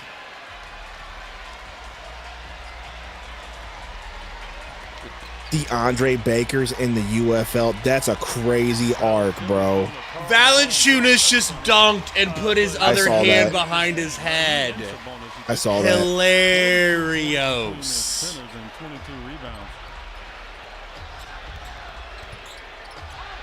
Oso get it flipped up and in. Great floater from Oso. Yeah, they were okay. You know, they have like the Wisconsin logo, that red W. So just like red and white color scheme.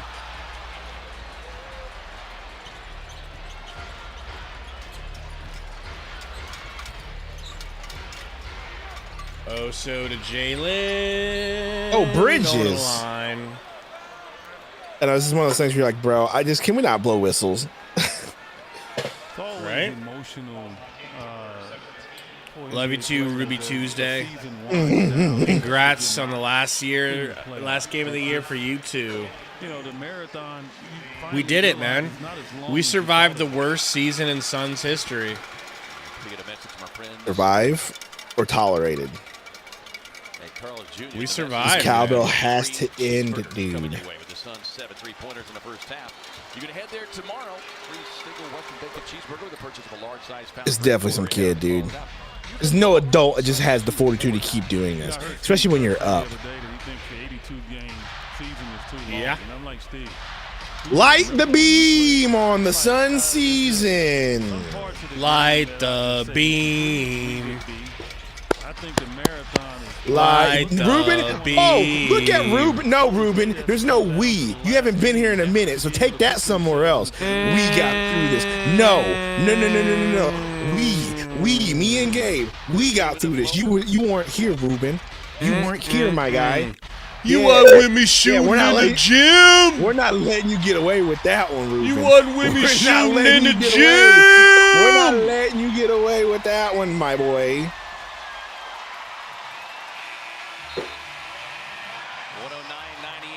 You had Diego in here more than you toward the end of the season, bruh.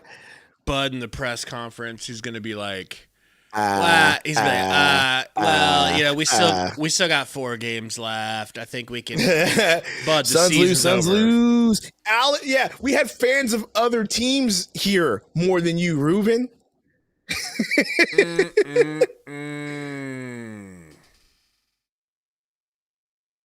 I thought. Unreal. I thought never been as miserable as that Game 7, but hey, this season was Game 7 all the time. That's correct, Mona. Good point. That Game 7, that is such a good point. That Game 7 against the Mavs, we thought that was the worst it could get. Boy, were we wrong. Yeah.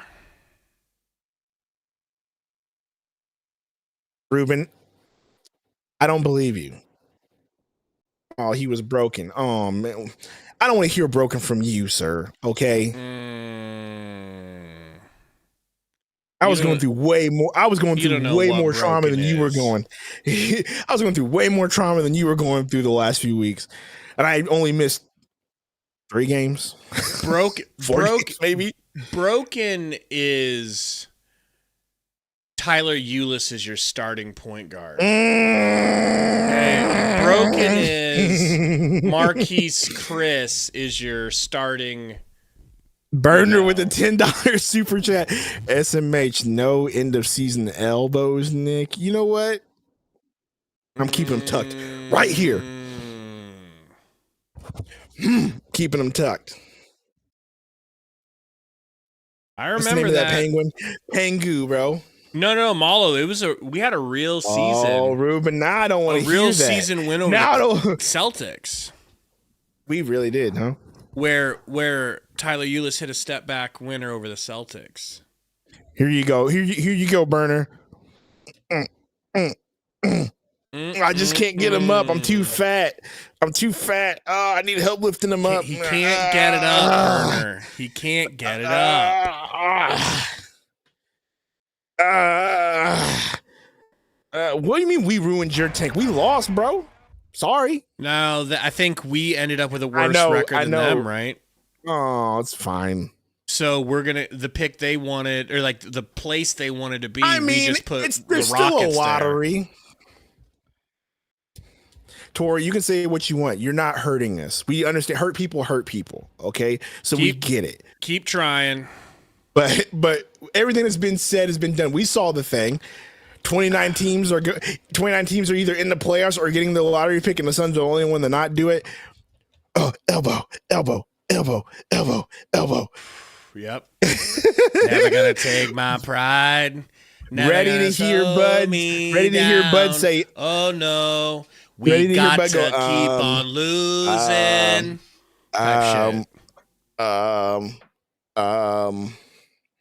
Oh, really, Tori? That sounds like a very hurt statement to us. Okay.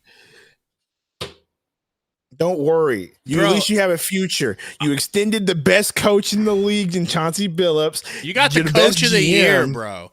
And a GM that's basically the biggest alpha Chad on the planet. Alpha Chad. You know? Fucking Tyrannosaurus Chad. Don't question the great Jody Allen, okay? She makes all the perfect moves. She's never made a bad move since her brother passed away, okay? So leave her alone. Okay? She's never, ever. It does feel good to have it over with, though, man. I gotta tell you. You know what it feels like is like Tori Jones. when you were her brother, not her husband. I was definitely her brother. When you were grounded as a kid, and then you finally get off being grounded, you can go outside, you can go hang out with your friends. That's what this feels like to me, man. It's over. It's Jover, as in Joe Cronin. Jover. Okay? It's straight up Jover. Jover. The Suns beat Medicare. All right? Jover, he says. Meanwhile, the Battlehawks game is on. Let's see what's happening. Nothing so far. We're still losing. First L of the season for your Battlehawks. That's how bad it is. I'm over here watching UFL over NBA games. So Mac Mall that's how said down bad we we're are. On to Summer League. First, we got to get to the draft first, dog. Bro, we should really try to go to the Summer League. And as I say that, I'm going to go ahead and take that back. We shouldn't because it's in Vegas. I don't want to be in Vegas in the summer. I spent a whole summer in Vegas one time. It was just Ruben says, can we get a lot of all-season content this year? Possibly. Yes. Also, yes. Wrestling Channel, but Burner. Yeah. There's going to be a lot of videos to make. I love that Meek Mill video so much. Gabe still hasn't seen it yet. Nope. I mean, it's not even much to see. It's just audio. It's not even a video. It's just audio. That's what he sounded like.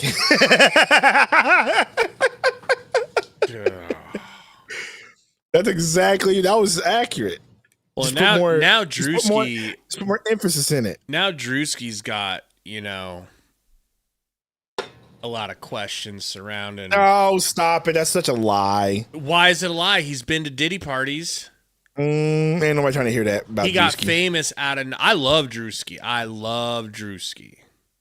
Hey, you know why I don't believe it? Because Drewski's still making content and still doing it, and ain't nothing happened. That's why I believe. Well, because if he would have been guilty, remember the slip and slide story?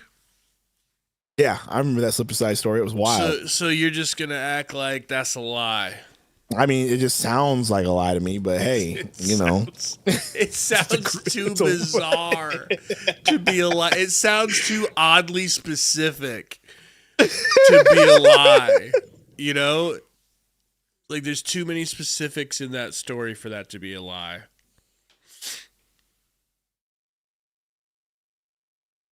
Diddy's freaky ass, bro. Some people in this world are just too horny.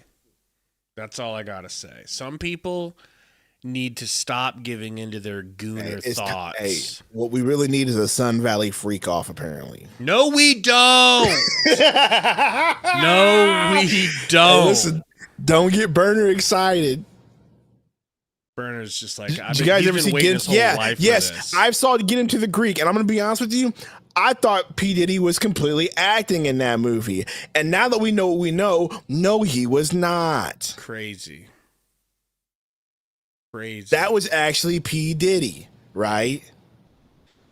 Absolutely P. Diddy. Like we thought he was acting. No, he was not. He was being P. Diddy 100%. They're like, hey, this is a really funny character you came up with. He's like, yeah, character. Right. One of my favorite scenes is when he's talking to Nick Kroll's character, and he's like, who's your last find? Chocolate Daddy. How many units Chocolate Daddy sell? 50,000. 50,000. Proud of every single one of them. That could be what am I going to do with 50,000 units from Chocolate Daddy? Hey, bro. That could be a good new nickname for you, Chocolate Daddy. Stop it. Come on. Sundo Chocolate Daddy. Or Chocolate Daddy Sundo. It's Burner Freak of the Week. He's something, Alex. He's something. I'll tell you that. It's Man, over, bro. Our pain it is over, bro. Our pain is over. I mean, unless it just starts up again next season and is just as painful. That'd be crazy. Next season? Well, if we get rid of Beal and Durant and we have draft picks and whatever, then we won't. There will be no pain because we can at least admit, hey, we got young talent we're trying to build up, and we can go that route. If we bring back the squad game, then we can. Then it might be worse. I just need any inkling of hope, right? Any inkling of, hey, Beal's gone. We traded Durant. We got some draft capital. We're going to draft some young players and yada, yada, yada, and play our young talent that we got now. Then there's some hope there. Then we can be like, okay, I can deal with another 30-win season if that's the route we're going. But if we bring back the squad, Gabe, whoo, if we run it back, as Alex just said, man. Bro, I say there's an 80% chance we don't have Beal. And there's a 60% chance we don't have Durant. Is that fair? I can go with that. I can go with that. Higher. I go higher for Durant, but I can go with that. What do you got on Durant? 70%. Okay. So I think Beal is like 85% for being honest. I think they are looking at every ounce of options that they have, and they're going to explore all of them, whether it's trade with the pick or find a team that's desperate enough to trade for him, or you do that stretch provision. But he's gone. There's no way he stays. What's the yeah,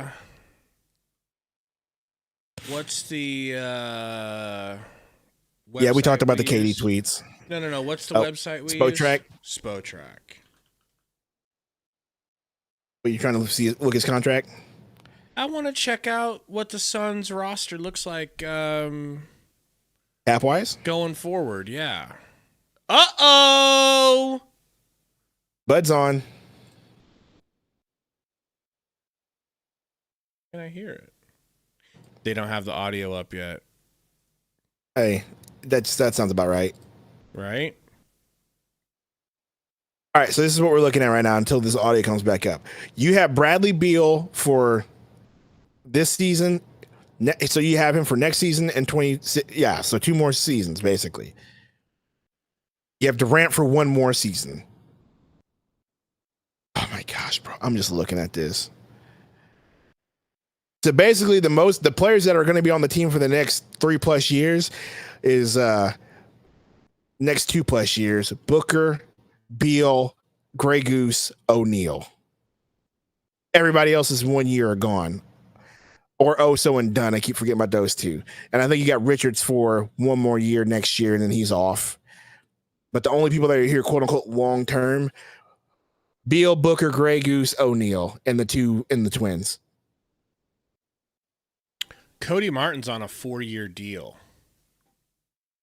No, he's not. What are you looking at? This shit looks like it says. No, this one says this year and next year. He's done. You got to look at the actual years on it. So yeah, it's a 4-year deal, but he's at the end of a 4-year deal. We actually get him for next year, so we can keep Cody Martin. We can also keep Micic, but he's on. What is it? What does red mean? He's on a club option, so we can actually just let him go on a club option. I'm sure we're taking that club option for sure. I know for a fact we're taking that club option. Like by club option, I mean we're not keeping him. We're cutting him. That's what we're doing. There's no way we keep him for $8 million.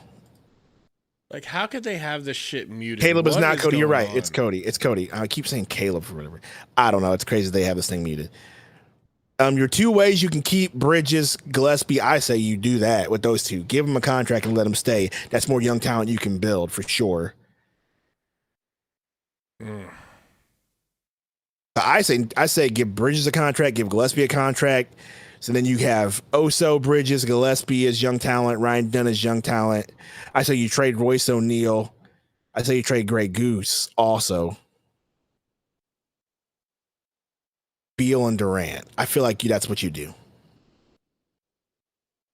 You keep Richards because he's obviously a cheap option at center with Oso. Plumlee's gone. Bye-bye. Tyus Jones is gone. Bye-bye. D. Lee, go back to Golden State and play with your brother-in-law. Monte Morris. I would actually like to keep Monte Morris, but I know Monte Morris doesn't want to keep here. So goodbye. Bol. Are we kind of just done with Bobo at this point because he's just kind of a sideshow at this point where people just want him on the team because unless people love the him, next fan coach favorite? comes in and is the first coach ever to like him. Oh, here's the audio. I went back and looked at that press conference. You were like, this is freaking exciting. This is freaking exciting. And then for it to be at this point, how are you? I get focusing on the guys, but for you personally, this was a personal deal. And for you, how have you dealt with this season, knowing how you went into it? Yeah, I mean, a season like this is not easy for anybody. I'm human. I'm pretty sure we missed the do you think your job's secure question had already. High expectations, and, there's a level of frustration. But I'm just like everybody else. He says. We want to be better. We need to be better. So, who's we, bitch? Regardless of, anybody's circumstances He's or been where saying they that come all season. from or what they're coming back to, we got to be better. All right. Yeah, thank you. Appreciate your professionalism. We gotta be better. I appreciate your professionalism. You said, well, anyway. We just... I'm going to keep Cody Martin just because he's a wing that can be on the team. $8 million, that's a cheap contract. I'm keeping Richards because that's another cheap contract. I'm trading O'Neal because that's a movable contract at $10 million. And send Grey Goose to a team that wants a three-point shooter because they think they're going to be a championship caliber type team. I say you do that. And then in the meantime, figure out a way to move Beal. Maybe keep Durant, but I'm figuring out a way to move Beal for sure. And then, yeah, but I would definitely move Allen and O'Neal for draft capital if you can get it. Doesn't matter, right? Like any draft capital you can get and just go young. Hey, Dad, I don't think you can trade Bol, right? No, you can't. Yeah, you can't. He's only on a 1-year deal. The players that you cannot trade right now for sure: Plumlee, Jones, Lee, Morris, Bol. All those were on 1-year deals. Free Grayson, Trey Grayson. Yeah, I'm on the Trey Grayson train too. As much as I love Grey Goose, I just think that $16 million is too expensive for where you're at. And some team will take him. Royce O'Neal as well too, but I'm trying to get any draft capital I can for those two, whether it's a second, first, whatever. You know what I mean? Get rid of those two, get you some capital there. After I do that, Bradley Beal and Durant still on the team. At that time, I'm doing whatever I can to move Beal. And then I consider Durant. Right. And I'm more than likely moving Durant, but I would then move to that point and say, okay, do we think that if we had Durant, Booker, and some younger guys around that play defense and actually do the dirty work, can we potentially put a good team together? Right. I talk about it. And if I say, I don't know, don't think so, then I'm trading Durant. But that's where I would get to. I would go down that list first. When I look at this roster, I only see 2 players that are unmovable. And I'm not talking Durant. I see 2 players on this roster I know where you're going. I mean, but don't get me wrong. Like if someone stepped in with enough value for Ryan Dunn, like it's not that I don't think you could potentially move Ryan Dunn. I don't want to, but I can't. What did Bridges do today? I mean, he hit a 3, but he didn't do much because he only played in junk time. But it's like, can you believe that? Like everyone on this roster can basically go if it makes us better. I mean, that's true, but that's why I'm saying I'm going through this and I'm looking at all no, bro, you didn't give this young talent all the time of day to develop, including Ryan Dunn, who did get good playing time at the beginning and then was just completely off the board during the middle and then got playing time toward the end. So him and Oso both, right? And so I just feel like you got to give them another chance to get a full season under a full season of confidence. Confidence is the key word there. A full season of confidence under their belt. Not just, I might play you today, I might not play you. No. Give them a full season of confidence of believing in them under their belt. So that's why I'm saying you get those 2, Bridges, Gillespie, Oso, Dunn. Those are the young talent that I'm deciding to keep. And that's what we're going to try to develop. The point I'm making about Dunn is like, I can't give him the title untradeable. No, I feel you that. I can't even give Booker untradeable. I understand I can't that. even, because if there was a deal that was going to return you Luka Doncic, yes, you would put Dunn in I agree with you. I agree with you. That's all I agree with you. I agree with you. Yes, I agree with you. My point is, what's the likeliness of that happening? That's what I'm saying. Of course, you can say nobody's untradeable if you get the right deal. That's what I'm saying. I'm saying what's the something that blows you away. Give you some crazy. No one's going to give you some crazy value for Ryan Dunn. Yeah, you know what I mean. Like no one's going to. He was a late round pick. Teams are going to look at it that way. They're going to look at his 3-point shooting and say, "Well, he wasn't the greatest, and he's not good dribbling, so he really just is a statue to some people." You know what I mean on offense. So I just don't think you're going to get a crazy value for Ryan Dunn. So. But I agree with you. If someone was like, "Hey, we're going to give you all this for Ryan Dunn," sure, do it. Same thing with Booker. I think the likeliness of it is not even happen. Or like specifically, like if the deal to get rid of Beal, whatever it is, if a team is like, "Hey, we'll give you this, and it's good compensation for Beal, but we want Dunn, and you don't have to do the stretch and waive." You know what provision. I mean? Like, I would hear it out. Okay. I would hear it out. I wouldn't want to do it. I would hear it out, but then I would just hurt just as bad as getting rid of Tumani, right? For sure. Worse, because now you had to get rid of a good prospect to get rid of a dude. Making the same mistake over again. Yeah. So that's tough. So that's what I'm saying. No one's giving good comp for Beal because of Dunn. It's not what I'm saying. It's like I don't think that's. I'm not suggesting that they are. I'm simply covering my bases by saying. So I don't think that's going to be a thing. If it does, okay, cool. We can talk about ifs and all you want, but I don't think that's going to be a thing. Yeah. So it's really is just I'm just looking to get younger, honestly. If I'm GM now, I'm pretty sure Ishby and them are not looking at it that way because they don't want to. Or say like. Including Dunn in whatever move to get KD traded away to someone else brings in a blockbuster deal. Yo, did we stretch out Nas Little? Probably. Because I'm looking right now, bro. Dead money. We owe this man $3 million for the next 1, 2, 3, 4, 5, 6 seasons. Mm-hmm. So we definitely did a stretch provision for him. That's crazy. Like, let's say Durant to the Rockets. And that's what I'm thinking too, Tori. And the Suns are like, "Hey, but I'm willing to do that. We want Amen Thompson." And they're like, "Well, you're not getting Amen Thompson."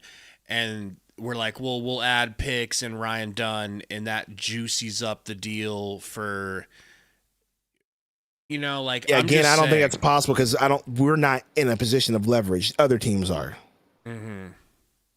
I don't think you get much of a bartering. Like I think you can counter if you want, but I don't think we're in much of a position to like be in a leverage position. Like teams know we're trying to shed and get out of this second apron, so they ain't got to do us no favors. Yeah.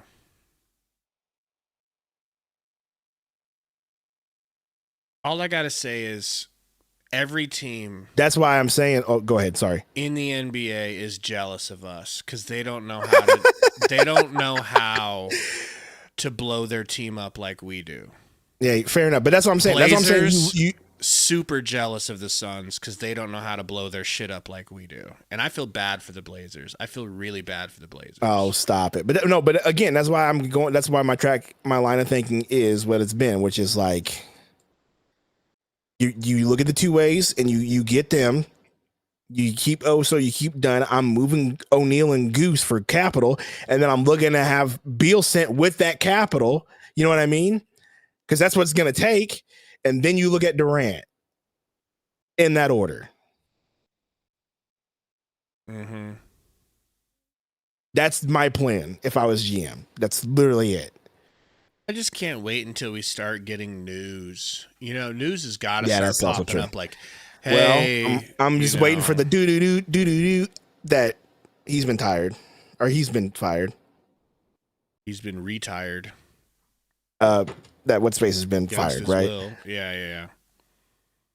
Baby Mouse says sign Ish and extend shoot. At this point, bring Ish Wainwright in, bro. He'll be cheap. Get him out of Israel. Here, come on over, bro.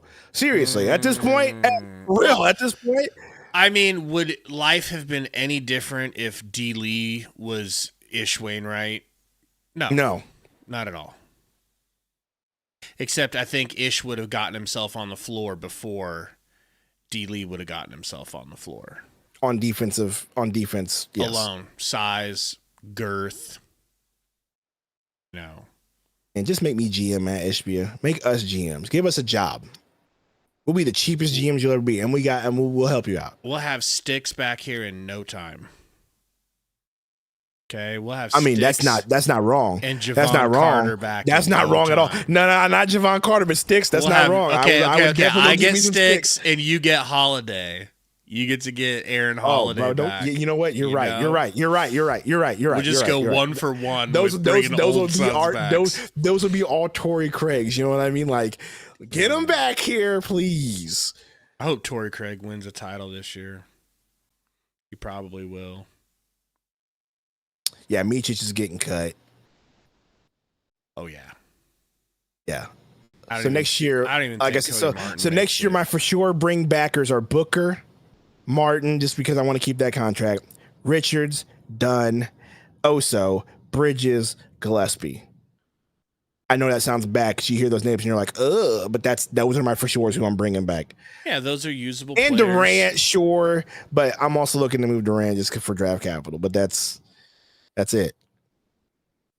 I don't know if Matt Ishbia has it in him to rebuild to that degree. I don't think it is either, but that's what I'm saying. I'm saying if I'm GM, that's what I'm doing, but I'm sure they're not looking at it that way.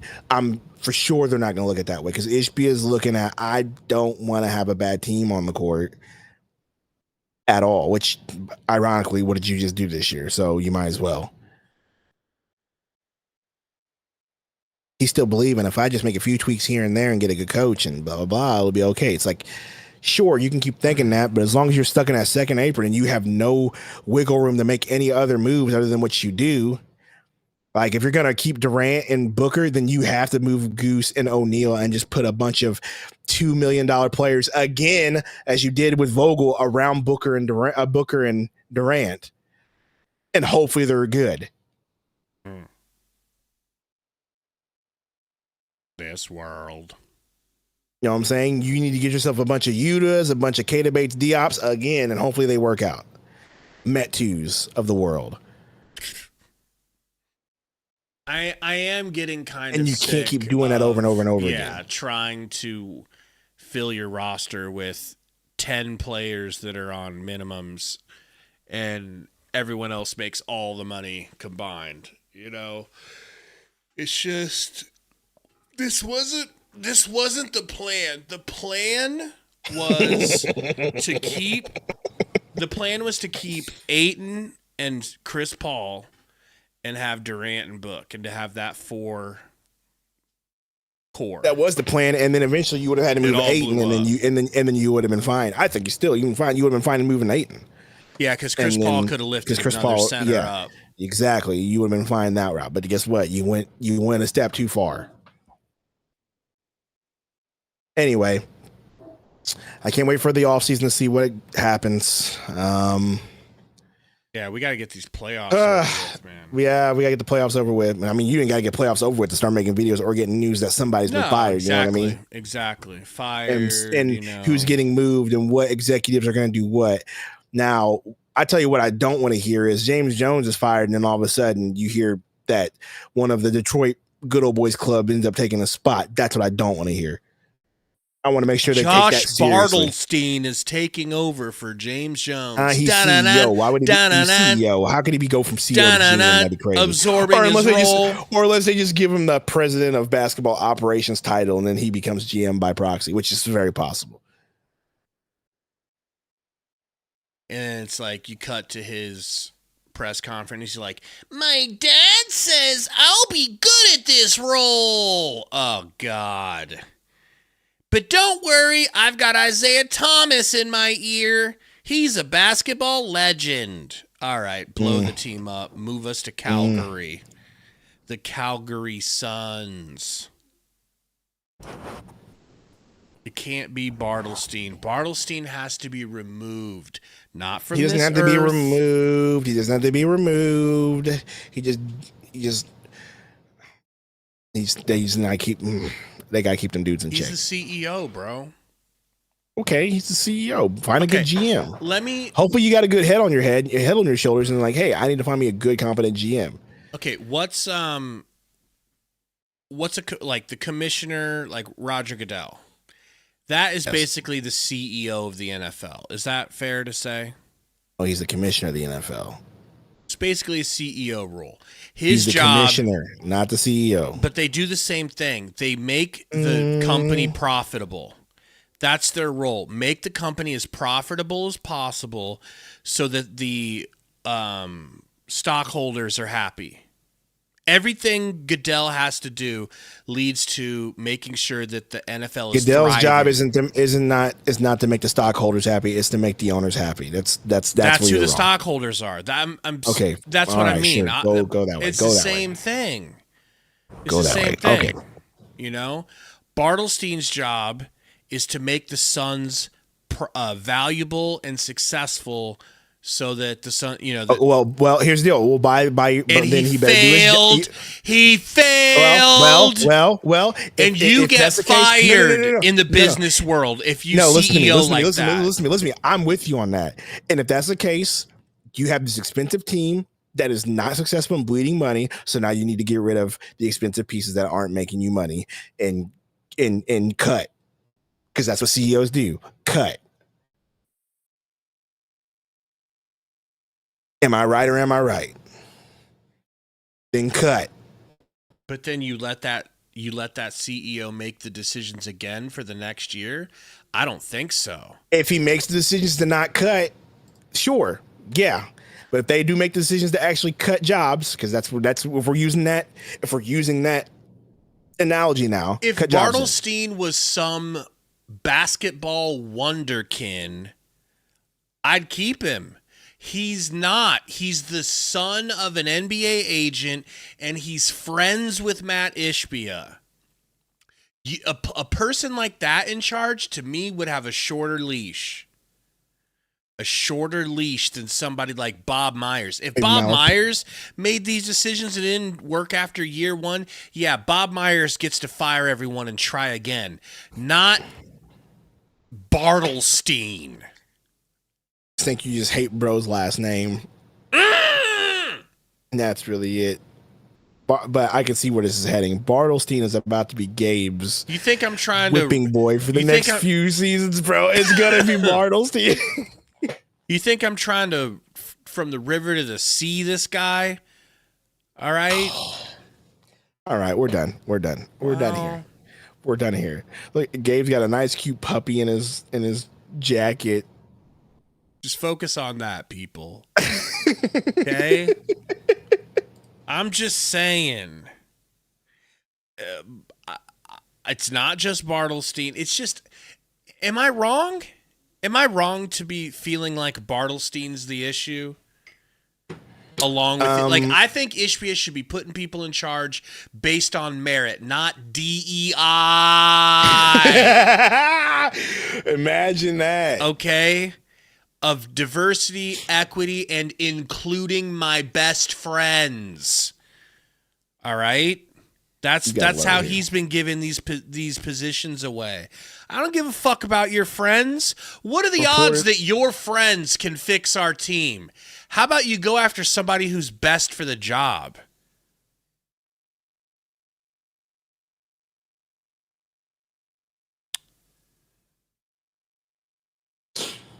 9 hours ago, Budenholzer likely to be fired. From where? From who? From us. No, from Ballsack Sports. Per ESPN. So take that what you will. This is also on. Okay.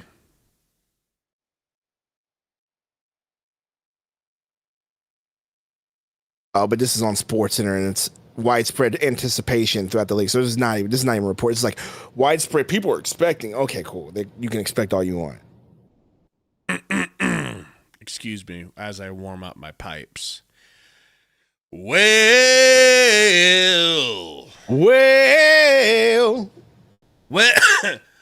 it's a Suns loss. Well, it's a Suns loss.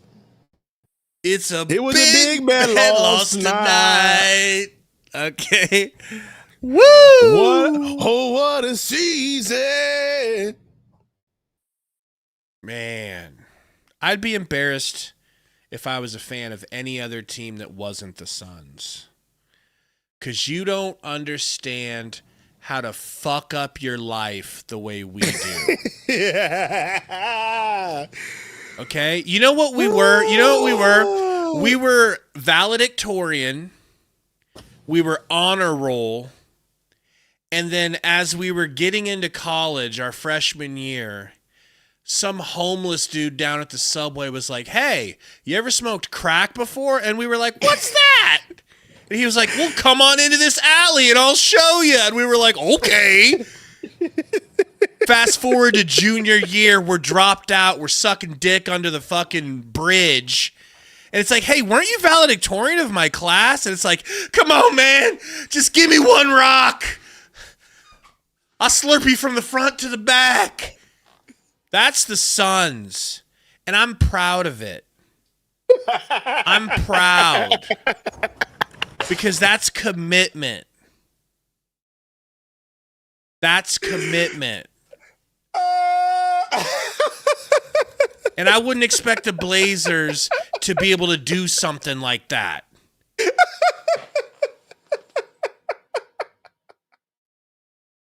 Clip that and put it on Twitter, bro. What, me spitting facts? Clip that and put it on Twitter. From front to back, baby. And why'd my wife have to come in for that? Why'd my wife have to join chat for that? I was about to say, bro. Just why she should wait be a minute. asleep. Is there a dog in your hoodie? Where have you been? Yeah, this dog pretty much refuses to sit anywhere except for in my jacket. We had everything going for us, bro. And Matt Ishbia was the crackhead at Subway, if I'm not being perfectly clear. Okay? Oh, man. Question real quick from our boy Chris Stew. How long will it be before we hear Katie's list of teams? Oh, shit. I'd say give it to the end of the finals. That one's going to hit like a punch to the gut, bro. That one's going to hurt. That one's going to hurt. And I'm going to be in denial. I'm going to be like, we can save it. You sure will be in denial, bro. You sure will be, bro. We'll be fine. Oh, man. I'll stream Daisy. No, you won't. You know, we'll let her do a, what's it called? Members only stream. Yeah, we could. Members only stream. So should we stream WrestleMania on this channel, people? Or I feel like it should be. I would like to have the word attitude in the name. But that could just be heavily influenced by my favorite wrestling channel called Attitude Pop. That's probably it. But that's a good name. Name our channel the Attitude Adjustment, like we're John Cena or something. Ooh, we got a brainstorm. How about this? How about this? Attitude. How about this? WWA. Nah, I'm not gonna say that. What's WWA? I don't know. The Stink Face Podcast. Bro, this clip I was watching where The Rock was just talking shit to people, and he's like, you got Rakisha. I did it for you. I did it for you. Ah, shut up, you thong-wearing fatty. And then you have Stone Cold Steve Austin. I'm going to go in my pickup truck, drink a couple of Steve Weisers, and listen to some Backstreet Boys. Listen to some Backstreet Boys. How about the Steve Weiser podcast? Steve Weiser Valley. It's still SVP. Steve Weiser Valley podcast. But see, that's Attitude Pop is like a straight up Stone Cold channel, I think. I didn't hear that podcast. Ooh, that's actually really shit, good. Burner. That's actually really good. That's actually great. really good. I didn't hear that. Or maybe Horseman. That could be the intro, though. That could be the intro, though. Like, I didn't hear that because as far as I'm concerned. Yeah, we could name it for that. I mean, even like Horseman itself, since here like because that's a deep. The cut. member level that's a is Horseman. Deep cut, bro. Yeah, we could do something like that, bro. Yeah, I think we're on to something. And you could be dressed up as the boogeyman every episode. Yeah, I'm not doing that. You don't want hundreds of worms in your mouth and nose? Yeah, I really don't want to do that. What a weird gimmick, bro. Hey, that's Vince McMahon for you, bro. The I Am Delivered podcast. Speaking of which, bro, it's been a minute since we've played that. Does the audio work? Because I thought you guys were saying the audio cuts out. I don't know. I think it does, but we need to play it because it's over. The season's over. We're delivered. This season is over, everyone, which means I'm not gay no more. I am delivered. I don't like men no more. I said I like women. Women. I said women. I'm not gay. I would not date a man. I would not carry a purse. I would not put on makeup. I will. Love how you put I will not carry a purse. Like that's like qualification.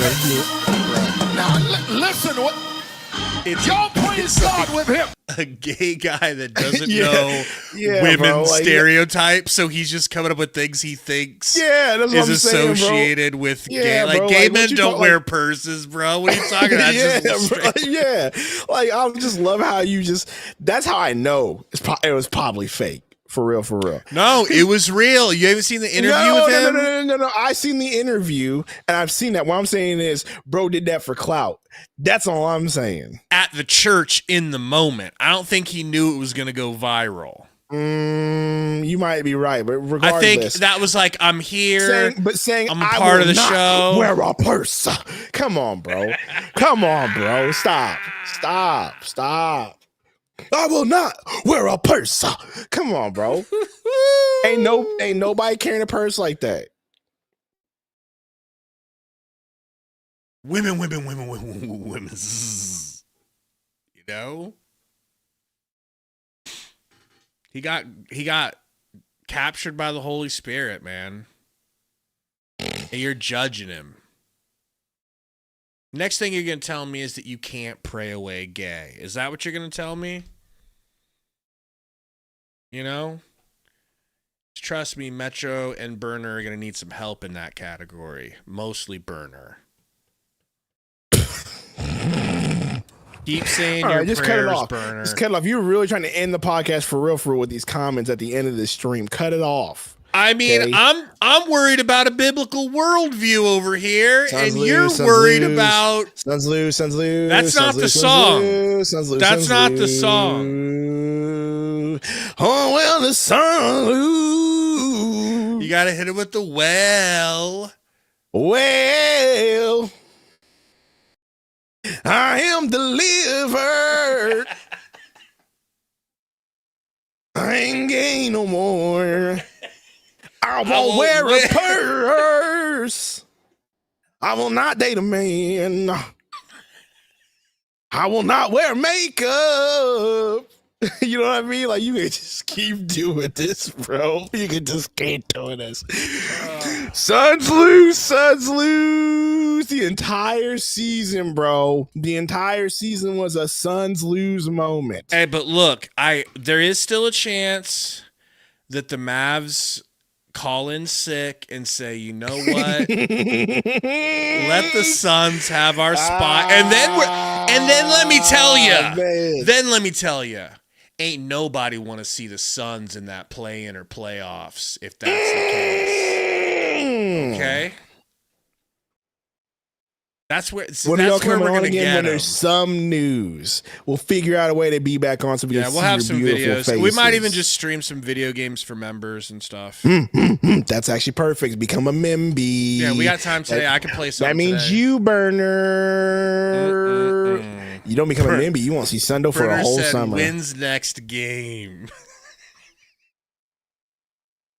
Wins the next game? Summer League.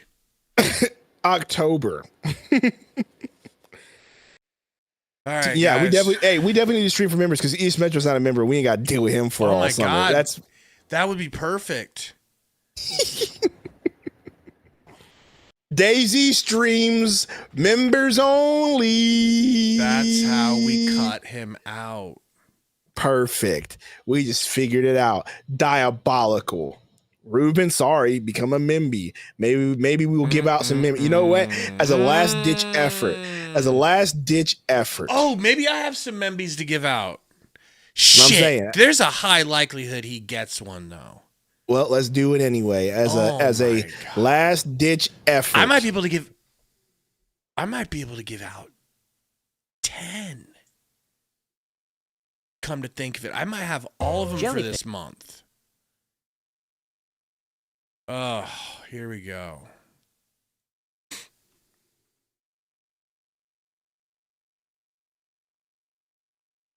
All right. Membership gifting. Oh my God, I have 10 free membies to give out. You don't even have to spend money now if you don't want to. Don't I mean, unless you want to do more than 10. You know? Want to be nice for once. Wants to be nice for once, folks. Wants to be nice for once. Here's the first 5. No Metro, no Metro, no Metro, no Metro, no Metro. Ruben got it. Quartz got it. Me. Gabe got him some JM. Jeremy. Look at that. Look at that. Mrs. Sundo gets her memby. And Ruben's like, look, Burner didn't get one. It was Ruben. Ruben got one. That's what I'm saying. Ruben got one, bro. Okay. And Gabe got his own one. Perfect. Here we go. I have one a lot. It does seem rigged. I don't know how it's not rigged, but yeah. All right, are you going next? Just stay in here, Katie. You might get it. Okay, here's the other 5. Well. Burner, Qwerty, Rome, Andrew Dang, and Jaleel Maul. No Metro. Let's go. No Metro. Let's go. All right. I'm glad for Burner. I would draft Burner over Metro all day, every day. Absolutely. What we would do. All right. Well, that being said, now we're done because I really got to pee. You're not gifting them out? I thought you were gifting them out too. I tried, but the wallet keeps popping up and I'm not doing that thing where it charges me you for twice. So we're just leaving that alone. I'll use a different web browser. Well, next time. Man, that's a good win to go out on for their season. Was Metro not getting one of the free final 10. Absolutely. We went a whole year.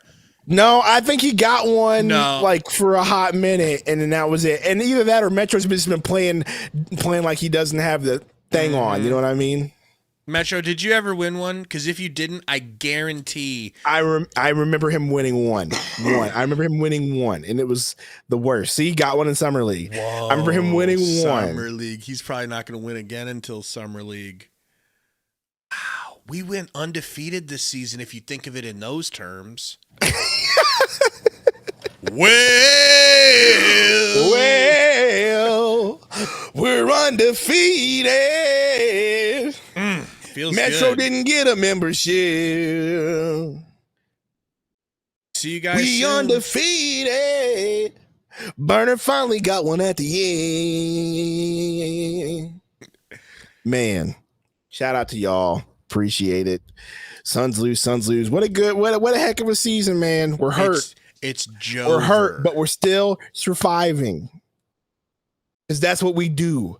We're survivors. And apparently we're drug addicts, according to Gabe's analogy. And we're about to bounce back after a summer.